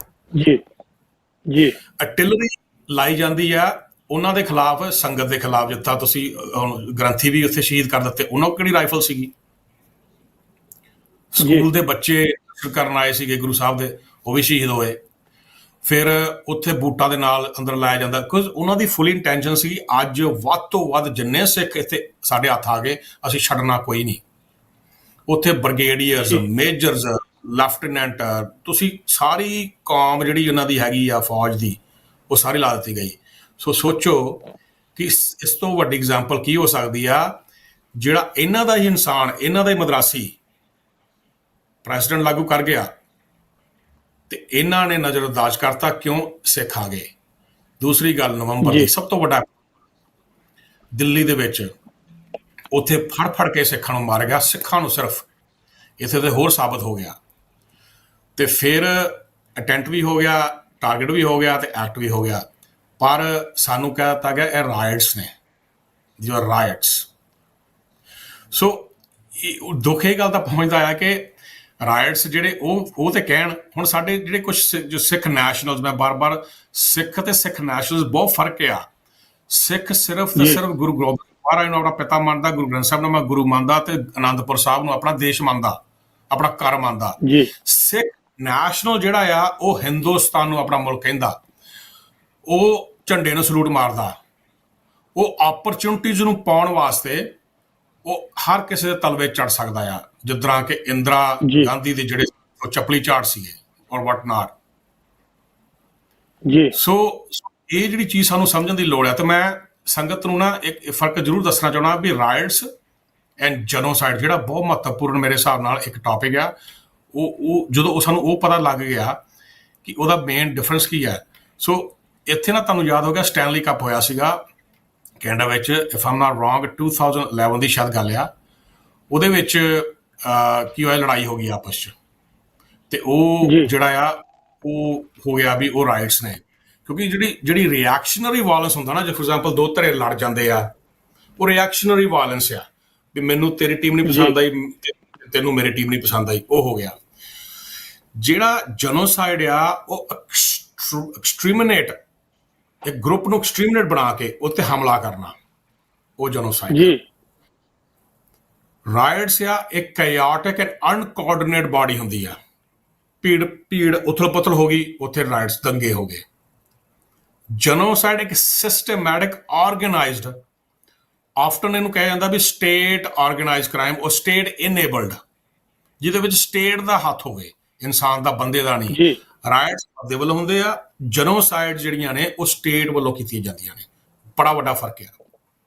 ਰਾਈਟਸ ਜਿਹੜੇ ਆ ਉਹ ਜਨਰਲ ਪਬਲਿਕ ਔਰ ਪ੍ਰਾਪਰਟੀ ਨੂੰ ਲੈ ਕੇ ਕੀਤੇ ਜਾਂਦੇ ਆ। ਜੀ ਟਾਰਗੇਟ ਜਿਹੜਾ ਜੈਨੋਸਾਈਡ ਦੀ ਉਹ ਟਾਰਗੇਟਡ ਕਮਿਊਨਿਟੀ ਨੂੰ ਲੈ ਕੇ ਕੀਤੀ ਜਾਂਦੀ ਆ। ਸੋ ਇਹ ਬੜਾ ਵੱਡਾ ਫਰਕ ਸਮਝਣ ਦੀ ਲੋੜ ਆ ਇਸ ਚੀਜ਼ ਵਿੱਚ। ਜੀ ਜੀ ਸੋ ਇਹਦੇ 'ਚ ਮੈਂ ਜ਼ਰੂਰ ਇਸ ਗੱਲ ਦੇ ਉੱਤੇ ਇਸ ਗੱਲ ਨੂੰ ਜ਼ਰੂਰ ਹਾਈਲਾਈਟ ਕਰਨਾ ਚਾਹਾਂਗਾ। ਮੈਂ ਇੱਕ ਡੈਫੀਨੇਸ਼ਨ ਦੇਖ ਰਿਹਾ ਸੀ UN ਦੀ ਕਿ ਜੈਨੋਸਾਈਡ ਦੀ ਡੈਫੀਨੇਸ਼ਨ ਕੀ ਆ। ਉਹਦੇ 'ਚ ਸਾਫ਼ ਤੌਰ ਤੇ ਲਿਖਿਆ ਹੋਇਆ ਕਿ ਜੇ ਇੱਕ ਧਿਰ ਦੇ ਜਾਂ ਇੱਕ ਕਬੀਲੇ ਦੇ ਜਾਂ ਇੱਕ ਧਰਮ ਦੇ 25 ਬੰਦੇ ਮਿੱਥ ਕੇ ਮਾਰ ਦਿੱਤੇ ਜਾਣ ਤਾਂ ਉਹ ਜੈਨੋਸਾਈਡ ਦੀ ਕੈਟਾਗਰੀ ਦੇ ਵਿੱਚ ਆਉਂਦਾ। ਤਾਂ ਸਾਨੂੰ ਇਹ ਭੁਲੇਖੇ ਪਾਏ ਜਾਂਦੇ ਆ ਕਈ ਵਾਰੀ। ਬਹੁਤ ਟਿਕਟੋਕਰ ਬੈਠੇ ਹੁੰਦੇ ਅੱਜ ਕੱਲ੍ਹ ਜਾਂ ਹੋਰ ਇਹਨਾਂ ਦੇ ਜਿਹੜੇ ਭਾਰਤੀ ਮੀਡੀਆ ਅਦਾਰੇ ਝੂਠ ਦੀ ਪੰਡ ਜਿਹੜੀ ਆ ਉਹ ਹਮੇਸ਼ਾ ਇਹ ਕਹਿੰਦੇ ਆ ਜੀ ਜੇ ਜੈਨੋਸਾਈਡ ਤਾਂ ਉਹ ਹੁੰਦਾ ਜੇ ਕਿਤੇ ਹਜ਼ਾਰਾਂ ਲੱਖਾਂ ਦੀ ਤਾਦਾਦ ਦੇ ਵਿੱਚ। ਵੈਸੇ ਤਾਂ ਸਾਡੀ ਗਿਣਤੀ ਆ ਜਿਹੜੀ ਉਹ 2.5 ਲੱਖ ਦੇ ਕਰੀਬ ਜਿਹੜੀ ਹੋ ਗਈ ਆ ਦਿੱਲੀ ਦੀ ਤੇ ਪੰਜਾਬ ਦੀ ਜੈਨੋਸਾਈਡ ਦੀ ਮਿਲਾ ਕੇ, ਜਦੋਂ ਦਾ ਇਹ ਸੋ ਕਾਲਡ ਆਜ਼ਾਦੀ ਜਿਹੜੀ ਜਿਹਨੂੰ ਇਹ ਕਹਿੰਦੇ ਨੇ ਉਸ ਤੋਂ ਬਾਅਦ ਦੀ। ਪਰ ਦਿੱਲੀ ਦੀਆਂ ਅਦਾਲਤਾਂ ਨੇ ਵੀ ਜਿਹੜਾ ਮੰਨਿਆ ਨੰਬਰ ਆ ਉਹ 2000 ਤੋਂ ਉੱਪਰ ਆ ਇਕੱਲੇ ਨਵੰਬਰ 1984 ਦੇ ਵਿੱਚ। ਉਸ ਤੋਂ ਇਲਾਵਾ ਜਿਹੜਾ ਦਰਬਾਰ ਸਾਹਿਬ ਦੀ ਪ੍ਰਕਰਮਾਂ ਦੇ ਵਿੱਚ ਸ਼ਹੀਦ ਹੋਇਆਂ ਦੀ ਜਿਹੜੀ ਗਿਣਤੀ ਆ ਉਹ ਵੀ ਜਿਹੜੀ ਭਾਰਤੀ ਹਕੂਮਤ ਦਾ ਵਾਈਟ ਪੇਪਰ ਆ ਉਹਦੇ 'ਚ 20,000 ਦੇ ਕਰੀਬ ਹੈਗੀ ਆ। ਸੋ ਜਿਹੜੀ UN ਦੀ ਡੈਫੀਨੇਸ਼ਨ ਆ ਜੈਨੋਸਾਈਡ ਦੀ ਉਹਦੇ 'ਚ 25 ਮਿੱਥੀ ਗਈ ਆ ਕਿ ਇੱਕੋ ਧੜੇ ਦੇ 25 ਬੰਦੇ ਜੇ ਮਿੱਥ ਕੇ ਮਾਰ ਦਿੱਤੇ ਜਾਣ ਕਿਸੇ ਸਰਕਾਰ ਵੱਲੋਂ ਤਾਂ ਉਹ ਜੈਨੋਸਾਈਡ ਹੈ। ਇਹ ਰਵਾਂਡਾ ਦੀਆਂ ਜੈਨੋਸਾਈਡ ਜਿਹੜੀਆਂ ਹੋਈਆਂ ਉਹਨਾਂ ਦੇ ਫੈਸਲਿਆਂ ਦੇ ਵਿੱਚ ਇਹ ਦਰਜ ਹੋਈ ਹੈ ਇਹ ਗੱਲ। ਤਾਂ ਖੈਰ ਆਪਾਂ ਅੱਗੇ ਚੱਲਦੇ ਹਾਂ। ਸਿੰਘ ਸਾਹਿਬ ਗੱਲ ਇਹ ਆ ਵੀ ਆਪਾਂ ਜੋ ਹੋਇਆ ਉਹਨੂੰ ਡਿਸਕਸ ਕਰ ਲਿਆ, ਜੋ ਹੋ ਰਿਹਾ ਉਹਨੂੰ ਡਿਸਕਸ ਕਰ ਲਿਆ, ਪਰ ਅਖੀਰ ਦੇ ਵਿੱਚ ਇੱਕ ਗੱਲ ਜਿਹੜੀ ਆ ਮੈਂ ਜ਼ਰੂਰ ਪੁੱਛਣੀ ਚਾਹੁੰਦਾ ਕਿ ਸੋਲੂਸ਼ਨ ਡੈਸਟਨੀ ਕੀ ਆ ਕੌਮ ਦੀ ਔਰ ਸੋਲੂਸ਼ਨ ਕੀ ਆ। ਕਿਵੇਂ ਅਸੀਂ ਇਹ ਜਿਹੜੀਆਂ ਸਾਰੀਆਂ ਭਾਈ ਗੁਰਦਾਸ ਕਹਿੰਦੇ ਨੇ ਕਿ ਉਦਮ ਤੇ ਰਾਜ ਮਿਲੇ ਸ਼ਤਰੂ ਤੇ ਸਭ ਹੋਵੇ ਮੀਤਾ, ਕਿ ਕਿਹੜਾ ਉਦਮ ਕੀਤਾ ਜਾਵੇ ਕਿ ਸਾਨੂੰ ਰਾਜ ਭਾਗ ਆ ਜਿਹੜਾ ਉਹ ਪ੍ਰਾਪਤ ਹੋ ਜਾਵੇ ਤੇ ਜਿਹੜੇ ਫਿਰ ਸਾਡੇ ਦੁਸ਼ਮਣ ਆ ਉਹ ਸਾਡੇ ਦੋਸਤ ਬਣ ਜਾਣ ਤੇ ਇਹ ਜਿਹੜਾ ਕਾਣ ਆ ਉਹ ਖਤਮ ਹੋ ਜਾਏ। ਕਿਉਂਕਿ ਜਿਸ ਹੀ ਕੀ ਸਰਕਾਰ ਤਿਸ ਹੀ ਕਾ ਹਰ ਕੋਏ, ਜਿਸ ਹੀ ਕੀ ਸਰਕਾਰ ਤਿਸ ਹੀ ਕਾ ਸਭ ਕੋਏ, ਇਹ ਵੀ ਫਰਮਾਨ ਹੈਗਾ ਸਾਡੇ ਗੁਰਬਾਣੀ ਦੇ ਵਿੱਚ। ਸੋ ਇਹਦੇ ਬਾਰੇ ਜ਼ਰੂਰ ਦੱਸੋ ਕਿਉਂਕਿ ਵਕਤ ਜਿਹੜਾ ਸਾਡੇ ਕੋਲ ਤਕਰੀਬਨ 10-12 ਮਿੰਟ ਦਾ ਹੀ ਬਚਿਆ। ਆਪਾਂ ਇਹਦੇ ਵਿੱਚ ਇਹਨੂੰ ਕਨਕਲੂਡ ਆਪਾਂ ਕਰੀਏ ਇਸ ਗੱਲ ਨੂੰ ਕਿ ਕੀ ਕਰੀਏ, ਆਪਾਂ ਸੋਲੂਸ਼ਨ ਕੀ ਹੈ। ਬਿਲਕੁਲ ਮੈਂ ਸੋਲੂਸ਼ਨ ਦੇਣਾ ਚਾਹੁੰਦਾ ਇੱਕ ਸਵਾਲ ਦੇ ਨਾਲ। ਮੈਨੂੰ ਯਾਦ ਹੈ ਕਿ 2006 ਦੇ ਵਿੱਚ ਮੇਰੀ ਟੋਰਾਂਟੋ ਪੁਲਿਸ ਨਾਲ ਇੰਟਰਵਿਊ ਸੀਗੀ। ਮੈਨੂੰ ਇੰਟਰਵਿਊ ਕਦੀ ਨਹੀਂ ਭੁੱਲਣੀ। ਉਹਦੇ ਇੱਕ ਵਿਸ਼ੇਸ਼ ਸਵਾਲ ਕੀਤਾ ਗਿਆ ਮੈਨੂੰ ਵੀ what was the biggest mistake of your life, when did you realize it and how did you correct it। ਇਹ 3 ਭਾਗਾਂ ਦਾ ਸਵਾਲ ਸੀਗਾ। ਇਸ ਸਵਾਲ ਨੂੰ ਮੈਂ ਆਪਣੇ ਕਰ ਲਿਆ ਤੇ ਇਸੇ ਸਵਾਲ ਉੱਤੇ ਅੱਜ ਮੈਂ ਸੰਗਤ ਨੂੰ ਸਵਾਲ ਪੁੱਛਦਾ ਆ ਕਿ ਸਾਨੂੰ ਪਤਾ ਹੈ ਕਿ ਸਾਡੀਆਂ ਗਲਤੀ ਤਾਂ ਸਿੱਖਾਂ ਦੀ ਕੋਈ ਨਹੀਂ ਹੈਗੀ, ਪਰ ਇੱਕ ਗਲਤੀ ਜ਼ਰੂਰ ਆ ਵੀ ਅਸੀਂ ਆਪਣੇ ਆਪ ਨੂੰ ਬਲੇਮ ਕਰੀ ਜਾਂਦੇ ਹਾਂ। ਵਿਕਟਮ ਹੋ ਕੇ ਵੀ ਆਪਣੇ ਆਪ ਨੂੰ ਬਲੇਮ ਕਰੀ ਜਾਂਦੇ ਆ। ਕਦੀ ਮੈਂ ਅੱਜ ਤੱਕ ਆਪਣੀ ਲੀਗਲ ਪ੍ਰੈਕਟਿਸ ਜਾਂ ਕਿਤੇ ਵੀ ਇਹ ਸੁਣਿਆ ਨਹੀਂ ਹੈਗਾ ਵੀ ਵਿਕਟਮ ਕਹਿੰਦੀ ਆ ਵੀ ਮੇਰੇ ਤੋਂ ਗਲਤੀ ਹੋ ਗਈ। ਤੁਸੀਂ ਕਾਤਲ ਨੂੰ ਕਹਿ ਰਹੇ ਹੋ ਵੀ ਕਾਤਲ ਮੇਰੇ ਤੋਂ ਗਲਤੀ ਹੋ ਗਈ। ਕਤਲ ਤਾਂ ਤੁਹਾਡੇ ਪਰਿਵਾਰਾਂ ਦਾ ਕੀਤਾ ਗਿਆ। ਸੋ ਸਭ ਤੋਂ ਪਹਿਲਾਂ ਵਿਕਟਮ ਮੈਂਟੈਲਿਟੀ ਚੋਂ ਬਾਹਰ ਨਿਕਲੋ। ਤੁਸੀਂ ਵਿਕਟਮ ਨਹੀਂ ਹੋ, ਤੁਸੀਂ ਗੁਰੂ ਕਾ ਖਾਲਸਾ ਹੋ। ਗੁਰੂ ਕਾ ਖਾਲਸਾ ਕਦੀ ਵਿਕਟਮ ਨਹੀਂ ਹੋ ਸਕਦਾ। ਉਹ ਸ਼ਹੀਦ ਹੋ ਸਕਦਾ, ਉਹਨੂੰ ਫੱਟ ਲੱਗ ਸਕਦੇ ਆ, ਉਹ ਫਿਰ ਉੱਠਦਾ ਆ, ਫਿਰ ਤੁਰ ਪੈਂਦਾ। ਤੁਸੀਂ ਇਹ ਰੀਅਲਾਈਜ਼ ਕਰੋ। ਦੂਸਰਾ ਸਟੇਜ ਆ ਰੀਅਲਾਈਜ਼ੇਸ਼ਨ ਦਾ। ਤੁਸੀਂ ਰੀਅਲਾਈਜ਼ ਕਰੋ ਤੁਸੀਂ ਹੈ ਕੌਣ ਹੋ। ਤੁਹਾਡੀ ਤੁਲਨਾ ਗੁਰੂ ਸਾਹਿਬ ਨੇ ਪਾਣੀ ਦੇ ਨਾਲ ਤੇ ਬਾਜ ਨਾਲ ਕੀਤੀ ਆ। ਵੀਰ ਜੀ ਜਦੋਂ ਬਾਜ ਬਿਰਧ ਹੋ ਜਾਂਦਾ ਨਾ ਤਾਂ ਉਹਦੀ ਚੱਲਣੋਂ ਬੰਦ ਹੋ ਜਾਂਦੀ ਆ। ਉਹ ਆਪਣੇ ਆਪ ਨੂੰ ਘੋਰ ਸੰਕਟ ਦੇ ਕੇ ਸਭ ਤੋਂ ਪਹਿਲਾਂ ਆਪਣੇ ਉਸ ਬੁੱਢੀ ਚੁੰਝ ਨਾਲ ਆਪਣੇ ਖੰਭ ਨੋਚਦਾ, ਸੁਰਜੀਤ ਕਰਦਾ। ਫਿਰ ਜਿਸ ਚੁੰਝ ਨਾਲ ਸ਼ਿਕਾਰ ਕਰਨਾ ਹੁੰਦਾ ਉਸ ਚੁੰਝ ਨੂੰ ਤੋੜ ਕੇ ਉਹ ਸੁਰਜੀਤ ਕਰਦਾ। ਫਿਰ ਪੰਜਿਆਂ ਨੂੰ ਨਹੁੰ ਤੋੜ ਕੇ ਸੁਰਜੀਤ ਕਰਦਾ, ਕਿਉਂਕਿ ਉਹ ਰੀਅਲਾਈਜ਼ ਕਰ ਚੁੱਕਾ ਹੁੰਦਾ ਆ ਕਿ ਮੇਰੀ ਇਸ ਅਵਸਥਾ ਦੇ ਨਾਲ ਗੱਲ ਨਹੀਂ ਬਣਨੀ। ਹੁਣ ਤੁਹਾਨੂੰ ਸਵਾਲ ਆ, ਰੀਅਲਾਈਜ਼ ਕਰਦੇ ਹੋ ਕਿ ਤੁਸੀਂ ਗੁਲਾਮ ਹੋ?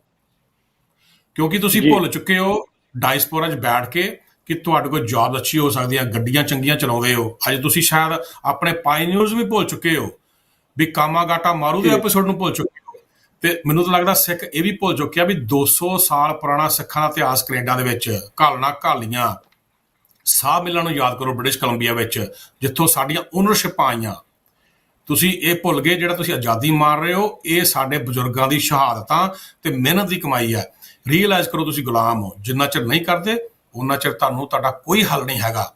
ਤੀਸਰੀ ਗੱਲ ਜੀ, ਪੰਥ ਏਕਤਾ, ਪੰਥ ਦੇ ਨਾਲ ਤੁਰਨਾ ਸਿੱਖੋ। ਸੰਗਤ ਦਾ ਸ਼ਬਦ ਨੂੰ ਸਮਝੋ। ਸੰਗਤ ਕੀ ਆ? ਸੰਗਤ ਇੱਕ ਇਨਸਾਨ ਨਹੀਂ ਹੁੰਦਾ, ਸੰਗਤ ਦੋ ਨਾਲ ਬਣਦੀ ਆ, ਪੰਥ ਵੀ ਦੋ ਨਾਲ ਬਣਦਾ, ਠੀਕ ਹੈ।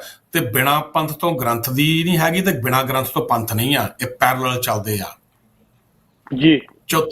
ਚੌਥਾ ਸਮਾਧਾਨ, ਲੋਕਲ ਪੱਧਰ ਤੇ ਆਪਣੇ ਜਿਹੜੇ ਤੁਹਾਡੇ ਯੁਵਕ ਨੇ ਤੇ ਬਜ਼ੁਰਗਾਂ ਨੂੰ ਮੇਰੀ ਵੀਰ ਜੀ ਉਹ ਬੇਨਤੀ ਆ ਕਿ ਬੁੱਢਾ ਦਲ ਜਿਹੜਾ ਆ, ਬੇਨਤੀ ਆ ਕਿ ਤੁਸੀਂ ਆਪਣੀਆਂ ਚੌਧਰਾਂ ਛੱਡ ਕੇ ਤਰਨੇ ਦਲ ਨੂੰ ਨਾਲ ਜੋੜੋ ਤੇ ਉਹਨਾਂ ਨੂੰ ਸਿੱਖਿਆ ਦਿਓ। ਆਪਣੀ ਗੁਰਦੁਆਰੇ ਦੀ ਕਮੇਟੀਆਂ ਵਿੱਚ ਯੂਥ ਲੈ ਕੇ ਆਓ ਤਾਂ ਕਿ ਉਹ ਯੂਥ ਜਿਹੜਾ ਆ ਗੌਰਮੈਂਟਲ ਬੋਡੀ ਨਾਲ ਚੱਲ ਕੇ, ਤੇ ਸਾਡੀ ਜਿਹੜੀ ਜਦੋਂ ਅਕਾਲੀ ਦਲ ਬਣੀ ਸੀ ਨਾ, ਉਹ ਸੇਮ ਚੀਜ਼ ਆ ਜਿਹੜੀ ਪ੍ਰਬੰਧਕ ਗੁਰਦੁਆਰਾ ਕਮੇਟੀ ਆ ਇੱਥੋਂ ਦੀਆਂ ਆ। ਇੱਥੋਂ ਦਾ ਸਾਨੂੰ ਇੱਕ ਲੌਬੀ ਬਣਾਉਣੀ ਚਾਹੀਦੀ ਉਸ ਚੀਜ਼ ਦੀ, ਰਾਈਟ। ਆਪਣੇ ਬੱਚੇ ਨੂੰ ਇੱਕ ਬੱਚੇ ਨੂੰ ਘਰ ਦੇ ਵਿੱਚ, ਚਾਹੇ ਉਹ ਲੜਕਾ ਜਾਂ ਲੜਕੀ ਆ, ਉਸ ਨੂੰ ਲਾਅ ਐਂਡ ਪੋਲਿਟਿਕਸ ਜ਼ਰੂਰ ਪਾਓ। ਮੇਰੀ ਹੱਥ ਜੋੜ ਕੇ ਬੇਨਤੀ ਆ, ਬਿਨਾਂ ਮੇਰੀ ਤੋਂ ਬਾਰੇ ਗੱਲ ਨਹੀਂ ਬਣਨੀ।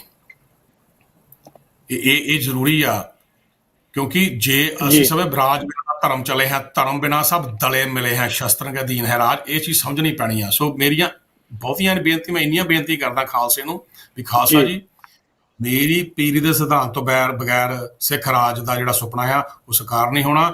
ਤੇ ਜਿੰਨਾ ਚਿਰ ਤੱਕ ਤੁਸੀਂ ਇੱਕ ਰੀਅਲਾਈਜ਼ ਨਹੀਂ ਕਰ ਦਿੰਦੇ ਤੁਸੀਂ ਗੁਲਾਮ ਹੋ ਤੇ ਤੁਸੀਂ ਏਕੇ ਨਾਲ ਨਹੀਂ ਚੱਲਦੇ, ਉਹਨਾਂ ਚਿਰ ਤੱਕ ਗਤੀ ਨਹੀਂ ਹੋਗੀ। ਇੰਨੀਆਂ ਕੁ ਬੇਨਤੀਆਂ ਮੇਰੀਆਂ ਪ੍ਰਵਾਨ ਕਰੋ। ਦਾਸ ਇੱਕ ਮਿੰਟ ਮੈਂ ਤੁਹਾਨੂੰ 1 ਮਿੰਟ ਲਈ ਜ਼ਰੂਰ ਰੋਕਣਾ ਚਾਹਾਂਗਾ, ਕਿਉਂਕਿ ਬੜੀ ਇੰਟਰਸਟਿੰਗ ਗੱਲ ਤੁਸੀਂ ਕੀਤੀ ਆ ਜਿਹੜੀ ਲੋਕਲ ਪੋਲਿਟਿਕਸ ਦੀ ਆ। ਕਿਉਂਕਿ ਮੈਂ ਜ਼ਰੂਰ ਤੁਹਾਡੇ ਚਾਹਾਂਗਾ ਇਸ ਵਿਸ਼ੇ ਦੇ ਉੱਤੇ 8-10 ਮਿੰਟ।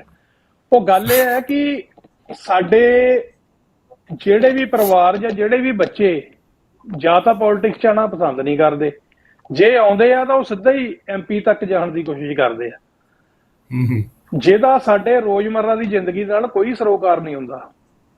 ਆਟੋਵਾ ਦੇ ਵਿੱਚ ਕੀ ਪਾਲਿਸੀ ਬਣ ਰਹੀ ਹੈ ਤੁਹਾਡੇ ਘਰ ਨਾਲ ਉਹਦਾ ਕੋਈ ਲੈਣਾ ਦੇਣਾ ਨਹੀਂ ਹੁੰਦਾ। ਬਹੁਤਾਤ ਦੇ ਵਿੱਚ ਜਿਹੜੀ ਗ੍ਰਾਸ ਰੂਟ ਐਕਟਿਵਿਜ਼ਮ ਆ ਜਿਹੜਾ, ਉਹ ਹੁੰਦਾ ਸ਼ੁਰੂ ਕਾਉਂਸਲਰ ਤੋਂ। ਜਿਹੜਾ ਤੁਹਾਡਾ ਸਿਟੀ ਦਾ ਕਾਉਂਸਲਰ ਹੈ, ਉਹ ਤੁਹਾਡੀ ਰੋਜ਼ ਦੀ ਜ਼ਿੰਦਗੀ ਹੈ, ਜਿਹੜੀ ਤੁਹਾਡੇ ਰੋਜ਼ ਦੀ ਜ਼ਿੰਦਗੀ ਦੇ ਫੈਸਲੇ ਆ ਲੋਕਲ, ਉੱਥੋਂ ਸ਼ੁਰੂ ਹੁੰਦਾ। ਉੱਥੇ ਸਾਡਾ ਧਿਆਨ ਘੱਟ ਹੈ। ਤੁਸੀਂ ਇਸ ਬਾਰੇ ਕੀ ਸਮਝਦੇ ਹੋ ਜਾਂ ਕੀ ਰਾਏ ਦੇਣੀ ਚਾਹੁੰਦੇ? ਹਾਂ ਬਿਲਕੁਲ, ਜਿਹੜਾ ਇਹ ਤੁਹਾਡਾ ਸਵਾਲ ਹੈ ਵੀਰ ਜੀ, ਇਹ ਟ੍ਰਾਂਸਨੈਸ਼ਨਲ ਰਿਪਰੈਸ਼ਨ ਨਾਲ ਵੀ ਜੁੜਦਾ ਆ। ਮੈਂ ਤੁਹਾਨੂੰ ਐਗਜ਼ਾਮਪਲ ਦੇਣਾ, ਲੰਡਨ ਦੇ ਵਿੱਚ ਦਾਸ ਨੂੰ 10 ਸਾਲ ਲੱਗੇ ਸਿੱਖ ਜਨੋਸਾਈਡ ਪ੍ਰੋਕਲੇਮ ਕਰਾਉਣ ਦੇ ਵਿੱਚ। ਚਲੋ ਗੁਰੂ ਸਾਹਿਬ ਦੀ ਕਿਰਪਾ ਨਾਲ ਦਾਸ ਕਾਮਯਾਬ ਹੋ ਗਿਆ, ਪਰ 2 ਸਾਲ ਪਹਿਲਾਂ ਇੱਕ ਇਹਨਾਂ ਨੇ ਡਾਇਰੈਕਟਰ ਥਾਪਿਆ ਜੋ ਕਿ ਇੰਡੀਅਨ ਏਜੰਸੀਜ਼ ਦਾ ਸੋ ਕਾਲਡ, ਜਾਂ ਤੁਸੀਂ ਲਾ ਲਓ ਵੀ ਉਹਦਾ ਇਨਫਲੂਐਂਸਡ ਇਨਕਰੈਕਟ। ਉਹਨਾਂ ਨੇ ਆ ਕੇ ਮੇਰੇ ਤੇ ਸਵਾਲ ਕੀਤਾ ਕਿ ਇਹ ਜੈਨੋਸਾਈਡ ਜਿਹੜੀ ਆ ਇਹਦੀ ਰਿਪੋਰਟ ਨਹੀਂ ਹੋਈ ਇੱਥੇ, ਤੇ ਇਹ ਰੈਲੇਵੈਂਸ ਕਿੱਦਾਂ ਆ। ਤੇ ਮੈਂ ਉਹਨਾਂ ਨੂੰ ਕਿਹਾ ਕਿ ਜਿਹੜਾ ਹੋਲੋਕਾਸਟ ਤੁਸੀਂ ਮਨਾਉਂਦੇ ਹੋ ਜਾਂ ਪੜ੍ਹਾਉਂਦੇ ਹੋ ਸਕੂਲਾਂ 'ਚ, ਉਹ ਕਿਤਾਬ ਵਾਰਤਾ ਹੋ ਗਈ ਵੀ ਸਿੱਖ ਜੈਨੋਸਾਈਡ ਤੇ ਰਜਿਸਟਰਡ ਹੈ UN ਦੇ ਵਿੱਚ, ਹਨਾ। ਤੇ ਉਸ ਤੋਂ ਬਾਅਦ ਪ੍ਰੋਜੈਕਟ ਚੱਲਿਆ ਸੀ ਟੋਲਰੇਟਿੰਗ ਪ੍ਰੋਜੈਕਟ ਸੀਗਾ, ਜਿਹਦੇ ਵਿੱਚ ਸਾਡੇ ਜਿਹੜੇ ਜਿੰਨੇ ਵੀ ਸਾਡੇ ਸਤਿਕਾਰਯੋਗ ਮੁਸਲਿਮ ਭਰਾ ਨੇ, ਉਹਨਾਂ ਦੀ ਇਸਲਾਮੋਫੋਬੀਆ ਜਿਹੜੀ ਹੋਈ ਉਹਦਾ ਪ੍ਰੋਜੈਕਟ ਚੱਲਿਆ। ਫਿਰ ਇਹਨਾਂ ਨੇ LGBTQ ਦੇ ਉੱਤੇ ਪ੍ਰੋਜੈਕਟ ਚਲਾਇਆ, ਫਿਰ ਬਲੈਕ ਰੇਸਿਜ਼ਮ ਤੇ ਪ੍ਰੋਜੈਕਟ ਚਲਾਇਆ, ਟਰਾਂਸਜੈਂਡਰ ਤੇ ਮੈਂ ਉਹਨਾਂ ਨੂੰ ਸਵਾਲ ਕੀਤਾ ਵੀ ਮੇਰੀ ਕੌਮ ਕਿਉਂ ਨਹੀਂ ਹੈਗੀ ਇਹਦੇ 'ਚ। ਉਹ ਕਹਿੰਦੇ ਇਹ ਉਹ ਕੌਮਾਂ ਨੇ ਜਿਹੜੇ ਰਿਪੋਰਟ ਹੁੰਦੀਆਂ। ਮੈਂ ਕਿਹਾ ਅੱਛਾ। ਸੋ ਇੱਥੋਂ ਮੈਂ ਸੋਚਿਆ ਕਿ ਸਾਡੀ ਦੌੜ ਹੈਗੀ ਅਸੀਂ MP ਬਣ ਜਾਈਏ, MPP ਬਣ ਜਾਈਏ, ਪਰ ਜਿਹੜੀ ਗ੍ਰਾਸ ਰੂਟ ਆ, ਜਿੱਥੋਂ ਸਾਡੇ ਸਕੂਲਸ ਦੀ ਪਾਲਿਸੀਜ਼ ਹੋਣੀਆਂ, ਸਾਡੇ ਬੱਚਿਆਂ ਨੂੰ ਪੜ੍ਹਾਈ ਮਿਲਣੀ ਆ, ਸਾਡੀ ਕਮਿਊਨਿਟੀ ਦੇ ਆਮ ਕਮਿਊਨਿਟੀ ਵਿੱਚ ਮੋਬਿਲਾਈਜੇਸ਼ਨ ਹੋਣੀ ਆ, ਉੱਥੇ ਸਾਡੀ ਆਵਾਜ਼ ਹੀ ਹੈ ਨਹੀਂ ਗੀ। ਤੁਸੀਂ ਦੇਖੋ GTA ਨੂੰ ਛੱਡ ਕੇ, ਗ੍ਰੇਟਰ ਟੋਰਾਂਟੋ ਏਰੀਆ ਨੂੰ ਛੱਡ ਕੇ ਤੁਸੀਂ ਛੋਟੇ ਛੋਟੇ ਸ਼ਹਿਰ ਚਲੇ ਜਾਓ, ਉੱਥੇ ਸਿੱਖਾਂ ਦੀ ਤਾਂ ਕੋਈ ਗੱਲ ਹੀ ਨਹੀਂ ਹੈਗੀ ਲੋਕਲ ਪੋਲਿਟਿਕਸ 'ਚ। ਉੱਥੇ ਫਿਰ ਟ੍ਰਾਂਸਨੈਸ਼ਨਲ ਰਿਪਰੈਸ਼ਨ ਕੰਮ ਆਉਂਦਾ, ਉੱਥੇ ਉਹਨਾਂ ਦੇ ਬੰਦੇ ਵਾੜੇ ਜਾਂਦੇ ਆ ਐਡਮਿਨਿਸਟ੍ਰੇਸ਼ਨ ਦੇ ਵਿੱਚ। ਤੇ ਫਿਰ ਉਹ ਕੀ ਕਰਦੇ ਆ, ਫਿਰ ਉਹ ਦੀਵਾਲੀ ਦਾ ਢੋਂਗ ਰਚ ਕੇ ਤੇ ਉੱਥੇ ਨੈਸ਼ਨਲ ਛੁੱਟੀ ਵੀ ਬਣਾਉਂਦੇ ਆ, ਤੇ ਦੀਵਾਲੀ ਨੂੰ ਜੋੜਨ ਦਾ ਸਿੱਖਾਂ ਦੇ ਨਾਲ। You see that's what's happening. So ਸਭ ਤੋਂ ਵੱਡੀ ਜਿਹੜੀ ਚੇਂਜ ਆਉਣੀ ਹੈ ਉਹ ਗ੍ਰਾਸ ਰੂਟ ਲੈਵਲ ਤੋਂ, ਲੋਕਲ ਲੈਵਲ ਤੋਂ ਆਉਣੀ ਆ। ਤੇ 2026 'ਚ ਚੋਣਾਂ ਹੋਣੀਆਂ, ਮਿਊਨਿਸਪਲ ਇਲੈਕਸ਼ਨ। ਤੁਸੀਂ ਜ਼ਰੂਰ ਧਿਆਨ ਦਿਓ, ਉਹਦੇ ਵਿੱਚ ਸਕੂਲ ਬੋਰਡ ਟਰਸਟੀ ਦੀਆਂ ਵੋਟਾਂ ਹੋਣੀਆਂ, ਜਿਹੜਾ ਤੁਹਾਡੇ ਬੱਚਿਆਂ ਦੀ ਐਜੂਕੇਸ਼ਨ ਸਿੱਧਾ ਵਾਹ ਰੱਖਦਾ। Anyone over the age of 18 ਉਹ ਪਾਰਟਿਸਿਪੇਟ ਕਰ ਸਕਦਾ। ਆਪਣੇ ਬੱਚਿਆਂ ਦੇ ਨੂੰ ਜਿਹੜੇ ਜਿਹੜੇ ਵੀਰ ਈਵਨ 30 ਤੋਂ 40 ਸਾਲ ਦੇ ਵੀ ਹੈ, ਜਿਹੜੇ ਇਲਮ ਰੱਖਦੇ ਆ, ਵੈਲ ਸਪੋਕਨ ਨੇ, ਪਬਲਿਕ ਸਪੀਕਿੰਗ ਆਉਂਦੀ ਆ, don't just take part in politics just because ਆਪਾਂ ਕਹਿੰਦੇ ਚੱਲ ਮੈਂ ਟਰਾਈ ਕਰ ਲੈਣਾ ਜਾਂ ਜੌਬ ਲੈਣ ਵਾਸਤੇ। ਪੋਲਿਟਿਕਸ, ਸਿੱਖ ਪੋਲਿਟਿਕਸ ਜੌਬ ਲੈਣ ਵਾਸਤੇ ਨਹੀਂ ਹੈਗੀ, ਸਿੱਖ ਪੋਲਿਟਿਕਸ ਬਦਲਾਵ ਲਿਆਉਣ ਵਾਸਤੇ ਆ। ਤੇ ਜੇ ਤੁਸੀਂ ਸਿੱਖਾਂ ਦੀ ਆਵਾਜ਼ ਬਣਨਾ ਆ ਤੇ 2026 ਦੀ ਇਲੈਕਸ਼ਨਾਂ 'ਚ ਭਾਗ ਲਓ। ਸਰਦਾਰ ਬਲਵੀਰ ਸਿੰਘ ਜੀ, ਮੈਂ ਸੰਗਤ ਦੇ ਚਰਨਾਂ 'ਚ ਹਾਜ਼ਰ ਹਾਂ। ਕਿਸੇ ਵੀ ਮੈਂ ਗਾਈਡ ਕਰ ਸਕਦਾ ਕਿਸੇ ਵੀ ਵੀਰ ਨੌਜਵਾਨ ਨੂੰ ਜਿਹੜਾ ਇਸ ਪ੍ਰੋਸੈਸ ਭਾਗ ਲੈਣਾ ਚਾਹੁੰਦਾ। I am more than happy to help ਜੀ। ਔਰ ਮੈਂ ਆਪਣੇ ਦਰਸ਼ਕਾਂ ਨੂੰ ਇੱਕ ਇਹ ਵੀ ਗੱਲ ਜਿਹੜੀ ਨਾਲ ਦੀ ਨਾਲ ਦੱਸਦਾ ਜਾਵਾਂ ਕਿ ਕਿਉਂ ਅਸੀਂ ਇਸ ਚੀਜ਼ ਨੂੰ ਹਾਈਲਾਈਟ ਕੀਤਾ। ਕੁਝ ਬਾਰੇ ਪਹਿਲਾਂ ਜਦੋਂ ਬਰੈਂਪਟਨ ਦੇ ਵਿੱਚ ਇੱਕ ਮਲਟੀਕਲਚਰ ਇਵੈਂਟ ਹੁੰਦਾ ਹੈ ਨਾ, ਉਹਦੇ 'ਚ ਵੱਖ-ਵੱਖ ਕਮਿਊਨਿਟੀਜ਼ ਦੇ ਜਾਂ ਮੁਲਕਾਂ ਦੇ ਜਿਹੜੇ ਆ ਪਵੇਲੀਅਨਸ ਲੱਗਦੇ ਆ, ਭਾਵ ਕਿ ਉਹਨਾਂ ਨੇ ਆਪਣਾ ਵਿਰਸਾ ਉੱਥੇ ਸਾਂਝਾ ਕਰਨਾ ਹੁੰਦਾ। ਪਰ ਜਦੋਂ ਪੰਜਾਬੀਆਂ ਨੇ ਉੱਥੇ ਪੰਜਾਬ ਪਵੇਲੀਅਨ ਲਾਉਣ ਦੀ ਕੋਸ਼ਿਸ਼ ਕੀਤੀ ਗਈ ਤਾਂ ਬਹੁਤ ਵੱਡੇ ਪੱਧਰ ਦੇ ਉੱਤੇ ਹਿੰਦੁਸਤਾਨੀ ਪੱਖੀ ਧਿਰਾਂ ਨੇ ਤੇ ਹਿੰਦੁਸਤਾਨ ਦੇ ਕੌਂਸਲੇਟ ਨੇ ਉਹਦੇ ਉੱਤੇ ਬੜਾ ਠੋਸ ਜਿਹੜਾ ਉਹ ਰੋਸ ਜ਼ਾਹਰ ਕੀਤਾ ਤੇ ਉਪਰਾਲੇ ਕੀਤੇ ਕਿ ਇਹ ਨਾ ਲੱਗੇ। ਉਹ ਕਹਿੰਦੇ ਜੀ ਜਦੋਂ ਇੰਡੀਆ ਦਾ ਪਵੇਲੀਅਨ ਹੈਗਾ ਤੇ ਪੰਜਾਬ ਪਵੇਲੀਅਨ ਦੀ ਕੀ ਲੋੜ ਆ, ਜਦ ਕਿ ਪੰਜਾਬ ਦੇ ਜਿਹੜੇ ਸਿੱਖ ਆ, ਆਜ਼ਾਦੀ ਪਸੰਦ ਸਿੱਖ ਆ, ਤੇ ਵੈਸੇ ਵੀ ਇਤਿਹਾਸਕ ਤੌਰ ਤੇ ਪੰਜਾਬ ਜਿਹੜਾ ਉਹ ਕਿਸੇ ਗਲਤੀ ਦੇ ਕਾਰਨ ਇੰਡੀਆ ਦੇ ਨਾਲ ਜਕੜਿਆ ਹੋਇਆ, ਨਹੀਂ ਤਾਂ ਇੰਡੀਆ ਤੇ ਪਾਕਿਸਤਾਨ ਦੀ ਹੋਂਦ ਤੋਂ ਪਹਿਲਾਂ ਪੰਜਾਬ ਦੀ ਹੋਂਦ ਹੈ। ਇਹ ਗੱਲ ਆ ਜਿਹੜੀ ਸਾਨੂੰ ਯਾਦ ਰੱਖਣੀ ਚਾਹੀਦੀ ਹੈ। ਇਹਦੇ ਬਾਰੇ ਜ਼ਰੂਰ ਤੁਸੀਂ 1-2 ਮਿੰਟ ਦੇ ਵਿੱਚ ਸਾਨੂੰ। ਹਾਂਜੀ ਜ਼ਰੂਰ ਵੀਰ ਜੀ। ਇਹ ਜਿਹੜੀ ਸਮੱਸਿਆ ਨਾ ਇਹ ਥਰੂ ਆਊਟ ਕੈਨੇਡਾ ਆ। ਈਵਨ ਲੰਡਨ ਦੇ ਵਿੱਚ ਵੀ ਜਿਹੜੇ ਲੱਗਦੇ ਸਟਾਲਸ ਲੱਗਦੇ ਆ ਜਾਂ ਬੈਨਰਸ ਲੱਗਦੇ ਆ, ਉਹ ਸਾਨੂੰ ਐਗਜ਼ੈਕਟਲੀ ਉਹ ਕਹਿੰਦੇ ਆ ਕਿ ਦੇਖੋ ਅਸੀਂ ਇੱਕ ਨੇਸ਼ਨ ਨੂੰ ਰੈਪਰੈਜ਼ੈਂਟ ਕਰ ਰਹੇ ਹਾਂ। ਤੇ ਮੈਂ ਹਮੇਸ਼ਾ ਕਹਿੰਦਾ ਹੁੰਦਾ ਇਹ ਗੱਲ ਝੂਠੀ ਹੈ। ਮੈਂ ਉਸ ਨੇਸ਼ਨ ਦਾ ਹਿੱਸਾ ਨਹੀਂ ਆ। ਮੈਂ ਤੇ ਬਹੁਤ ਬੇਬਾਕੀ ਨਾਲ ਗੱਲ ਕਰਦਾ। ਈਵਨ ਜਦੋਂ ਮੈਂ ਕੰਜ਼ਰਵੇਟਿਵ ਪਾਰਟੀ ਦੀ ਕੈਂਡੀਡੇਸੀ ਵਿੱਚ ਵੀ ਖਲੋਣ ਦੀ ਕੋਸ਼ਿਸ਼ ਕੀਤੀ ਸੀ, ਮੈਂ ਤੇ ਬੇਬਾਕੀ ਨਾਲ ਗੱਲ ਕੀਤੀ ਵੀ I am proud to be a Sikh and then Canadian. ਮੈਂ ਕੈਨੇਡੀਅਨ ਸਿੱਖ ਨਹੀਂ ਆ, ਮੈਂ ਇਕੱਲਾ ਸਿੱਖ ਆ। ਮੈਨੂੰ ਕਿਸੇ ਨੇਸ਼ਨ ਦੀ ਲੋੜ ਨਹੀਂ ਡਿਫਾਈਨ ਕਰਨ ਦੀ। ਤੇ absolutely not, I am not N Indian. ਇਹਦੇ ਬਹੁਤ ਫਰਮ ਆ, ਕਿਉਂਕਿ ਯੈਸ ਮੇਰੇ ਪੇਰੈਂਟਸ ਨੇ ਉਹ ਪਾਸਪੋਰਟ ਯੂਜ਼ ਕੀਤਾ ਇੱਥੇ ਆਉਣ ਵਾਸਤੇ। ਉਹ ਪਾਸਪੋਰਟ ਕਰਤਾਰ ਸਿੰਘ ਸਰਾਭੇ ਨੇ ਵਰਤਿਆ ਸੀਗਾ, ਦੈਟਸ ਫਾਈਨ। ਉਦੋਂ ਬ੍ਰਿਟਿਸ਼ ਰਾਜ ਹੁੰਦਾ ਸੀਗਾ, I get it. So India the passport ਜਿਹੜਾ ਆਪਾਂ ਕਹਿੰਦੇ ਫਿਰ ਪਾਸਪੋਰਟ ਕਾਹਤੋਂ ਯੂਜ਼ ਕਰਦੇ ਜੇ? ਇੰਡੀਆ ਦਾ ਕੋਈ ਪਾਸਪੋਰਟ ਨਹੀਂ ਹੈਗਾ, ਉਹ ਸਟਿਲ ਬ੍ਰਿਟਿਸ਼ ਰਾਜ ਦਾ ਪਾਸਪੋਰਟ ਹੈ, ਜਿਹੜਾ ਸਿਰਫ ਤੇ ਸਿਰਫ ਉੱਤੇ ਨਾਂ ਚੇਂਜ ਹੋਇਆ। ਉਹਦੀਆਂ ਪਾਲਿਸੀਜ਼, ਉਹਦੇ ਕਨਸਟੀਟਿਊਸ਼ਨ ਤੇ ਉਹਦੇ ਸੰਵਿਧਾਨ ਸੇਮ ਆ। ਅਸੀਂ ਇੱਕ ਖੁੱਲੇ ਏਅਰ ਤੇ ਚੈਲੰਜ ਕਰਨ ਨੂੰ ਤਿਆਰ ਹਾਂ ਕਿਸੇ ਵੀ ਵਿਦਵਾਨ ਦੇ ਨਾਲ ਉੱਥੋਂ ਵੀ ਸਾਡੇ ਨਾਲ ਚੈਲੰਜ ਕਰ ਲਏ ਕਿ ਇੰਡੀਅਨ ਕਨਸਟੀਟਿਊਸ਼ਨ ਹਿਸਾਬ ਨਾਲ ਕਿ is it a separate state or is it a transition state from the British, right? ਜੀ। ਸੋ ਤੁਹਾਡੀ ਗੱਲ ਸੇ ਜੇ ਸਾਡੀ ਸਿੱਖ ਆਵਾਜ਼ ਹੋਊਗੀ ਕਾਉਂਸਲਰਸ ਦੇ ਵਿੱਚ ਤਾਂ ਅਸੀਂ ਖਾਸ ਕਰਕੇ ਜੂਨ ਤੇ ਨਵੰਬਰ ਇਹਨਾਂ ਵਿਸ਼ਿਆਂ ਤੇ ਅਸੀਂ ਇੱਕ ਸੰਮੇਲਨ ਕਰਾ ਸਕਦੇ ਹਾਂ ਸਿਟੀ ਲੈਵਲ ਤੇ ਲੋਕਾਂ ਨੂੰ ਦੱਸ ਸਕਦੇ ਹਾਂ ਸਾਡਾ ਕੀ ਹੋਇਆ ਸਿਟੀ ਲੈਵਲ ਤੇ, ਤਾਂ ਕਿ ਸਾਡੀ ਆਵਾਜ਼ ਬਣੇ। ਅਸੀਂ ਹੋਰ ਵੀ ਕਮਿਊਨਿਟੀ ਦਾ ਸਾਥ ਲੈ ਸਕਦੇ। ਇੰਡੀਜਨਸ ਕਮਿਊਨਿਟੀ ਹੋ ਗਈ, ਆਪਣੇ ਮੁਸਲਿਮ ਕਮਿਊਨਿਟੀ ਹੋ ਗਈ। ਜੇ ਸਾਡੀ ਲੋਕਲ ਲੈਵਲ ਤੇ ਆਵਾਜ਼ ਨਹੀਂ ਹੈਗੀ, ਜੇ ਸਾਡੇ ਗੁਆਂਢੀ ਨਾਲ ਨਹੀਂ ਬਣਦੇ, ਤੁਸੀਂ ਕਹਿ ਰਹੇ ਹੋ ਅਸੀਂ ਦੇਸ਼ ਬਦਲ ਦੇਣਾ। ਪਹਿਲਾਂ ਆਪਣੇ ਆਂਢੀਆਂ ਗੁਆਂਢੀਆਂ ਦੇ ਗੱਲ ਕਰ ਲਓ।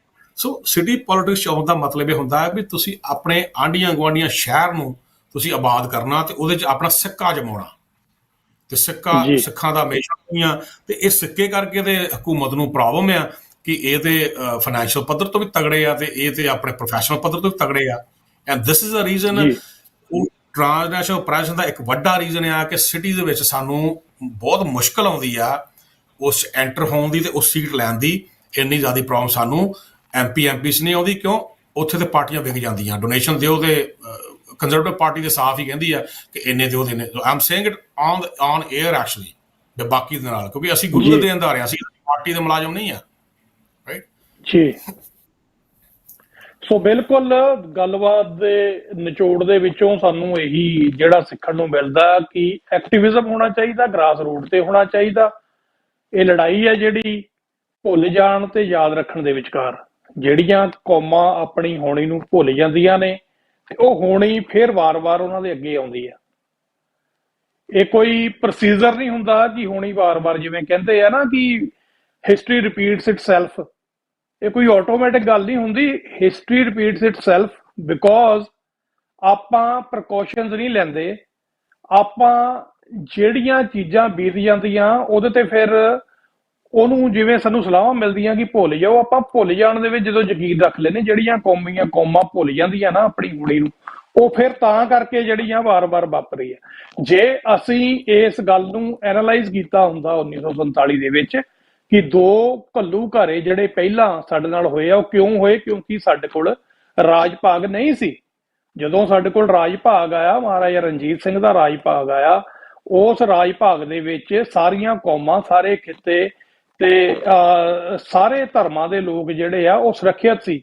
ਕਦੀ ਇਹੋ ਜਿਹੀ ਪ੍ਰੋਬਲਮ ਜਿਹੜੀ ਨਹੀਂ ਆਈ। ਪਰ ਜਦੋਂ ਸਾਡਾ ਰਾਜ ਖੁੱਸ ਗਿਆ ਤੇ ਰਾਜ ਖੁੱਸਣ ਤੋਂ ਕੁਛ 2-3 ਮਹੀਨਿਆਂ ਬਾਅਦ ਹੀ ਸਾਨੂੰ ਜਰਾਇਮ ਪੇਸ਼ਾ ਕੌਮ ਐਲਾਨਿਆ ਗਿਆ, ਉਹਦੇ ਉੱਤੇ ਭੂਮਿਕਾ ਬੰਨੀ ਗਈ ਤੇ 1984 ਤੱਕ ਆਉਂਦਿਆਂ ਸਾਡਾ ਖੁੱਲੇ ਤੌਰ ਦੇ ਉੱਤੇ ਜੈਨੋਸਾਈਡ ਆ ਜਿਹੜਾ ਉਹ ਆਰੰਭ ਕਰ ਦਿੱਤਾ ਗਿਆ। ਉਹ ਇਸੇ ਲਈ ਹੋਇਆ ਕਿਉਂਕਿ ਅਸੀਂ ਭੁੱਲ ਗਏ ਸੀ। ਸੋ ਅੱਜ ਦੇ ਪ੍ਰੋਗਰਾਮ ਦੇ ਵਿੱਚ ਸਾਡੇ ਵੱਲੋਂ ਇੰਨਾ ਹੀ। ਪਰ ਮੈਂ ਇੱਕ ਗੱਲ ਦਰਸ਼ਕਾਂ ਨੂੰ ਜ਼ਰੂਰ ਬੇਨਤੀ ਕਰਨੀ ਚਾਹੁੰਦਾ ਕਿ ਇਹ ਪ੍ਰੋਗਰਾਮ ਆ ਜਿਹੜਾ, ਸਾਨੂੰ ਇਸ ਪ੍ਰੋਗਰਾਮ ਦੇ ਵਿੱਚ ਤੁਹਾਡੇ ਸਹਿਯੋਗ ਦੀ ਲੋੜ ਆ, ਤੁਹਾਡੀ ਅਰਦਾਸ ਦੀ ਵੀ ਲੋੜ ਆ, ਤੇ ਸਾਨੂੰ ਫਾਈਨੈਂਸ਼ੀਅਲ ਲੋੜ ਹੈ। ਫਾਈਨੈਂਸ਼ੀਅਲ ਅਸੀਂ ਇਹ ਨਹੀਂ ਕਹਿੰਦੇ ਕਿ ਸਾਨੂੰ ਸਿੱਧਾ ਹੀ ਉਦਾਂ ਹੀ ਦੇਈਓ, ਤੁਸੀਂ ਆਪਣੇ ਅਦਾਰੇ ਦੀ ਐਡ ਸਾਡੇ ਨਾਲ ਜ਼ਰੂਰ ਕਰੋ। ਤੇ ਇਹ ਨਾ ਡਰੋ ਕਿ ਕੇਸ ਅਦਾਰੇ ਤੇ ਕਿੱਦਾਂ ਦੀ ਗੱਲ ਹੁੰਦੀ ਆ, ਕਿਉਂਕਿ ਜਿਹੜਾ ਮੀਡੀਆ ਅਦਾਰਾ ਉਹ ਇੱਕ ਜਿਹੜੀ ਆ ਇੰਡੀਪੈਂਡੈਂਟ ਗੱਲ ਕਰਨ ਵਾਲੇ ਅਦਾਰੇ ਹੁੰਦੇ ਆ। ਇੱਥੇ ਸਾਨੂੰ ਇਹ ਨਹੀਂ ਸੋਚਣਾ ਚਾਹੀਦਾ। ਹਾਂ, ਜੇ ਕੋਈ ਸਾਡੇ ਵਿਰੋਧੀ ਵਿਚਾਰਾਂ ਵਾਲਾ ਵੀ ਹੈ, ਅਸੀਂ ਉਹਨੂੰ ਵੀ ਓਨਾ ਹੀ ਟਾਈਮ ਦੇਣਾ ਚਾਹਾਂਗੇ। ਸਾਡੇ ਨਾਲ ਸੰਪਰਕ ਕਰੋ ਇਹਨਾਂ ਨੰਬਰਾਂ ਦੇ ਉੱਤੇ। ਤੁਸੀਂ ਪ੍ਰੋਗਰਾਮ ਤੋਂ ਬਾਅਦ ਵੀ ਮੈਸੇਜ ਕਰ ਸਕਦੇ ਹੋ ਜਾਂ ਕਾਲ ਕਰ ਸਕਦੇ ਹੋ। ਜੇ ਤੁਹਾਡੀ ਕਾਲ ਮਿਸ ਹੋ ਗਈ ਤਾਂ ਅਸੀਂ ਤੁਹਾਨੂੰ ਰਿਵਰਸ ਕਾਲ ਜ਼ਰੂਰ ਕਰਾਂਗੇ। ਔਰ ਇੰਨੀਆਂ ਹੀ ਬੇਨਤੀਆਂ ਅੱਜ ਦੇ ਪ੍ਰੋਗਰਾਮ ਦੇ ਵਿੱਚ ਕਿਸੇ ਨਵੇਂ ਮਹਿਮਾਨ ਦੇ ਨਾਲ ਤੇ ਨਵੇਂ ਵਿਸ਼ੇ ਦੇ ਉੱਤੇ। ਕੱਲ ਫੇਰ ਜਿਹੜਾ ਉਹ ਕੈਨੇਡਾ ਦੇ ਟਾਈਮ ਦੇ ਉੱਤੇ, ਈਸਟਰਨ ਕੈਨੇਡਾ ਦੇ ਟਾਈਮ ਦੇ ਉੱਤੇ, ਨਿਊਯਾਰਕ ਟਾਈਮ ਦੇ ਉੱਤੇ ਜਿਹੜਾ ਉਹ ਦੁਪਹਿਰ 12 ਵਜੇ ਤੇ ਖਾਲਿਸਤਾਨ ਦੇ ਟਾਈਮ ਦੇ ਉੱਤੇ ਰਾਤ ਨੂੰ 9:30 ਵਜੇ ਫੇਰ ਆਪ ਜੀ ਦੇ ਦਰਸ਼ਨ ਕਰਾਂਗੇ। ਤਾਂ ਤਦ ਤੱਕ ਦੇ ਲਈ ਸਾਡੇ ਮਹਿਮਾਨ ਨੂੰ ਔਰ ਆਪ ਸਭ ਨੂੰ ਵਾਹਿਗੁਰੂ ਜੀ ਕਾ ਖਾਲਸਾ, ਵਾਹਿਗੁਰੂ ਜੀ ਕੀ ਫਤਿਹ।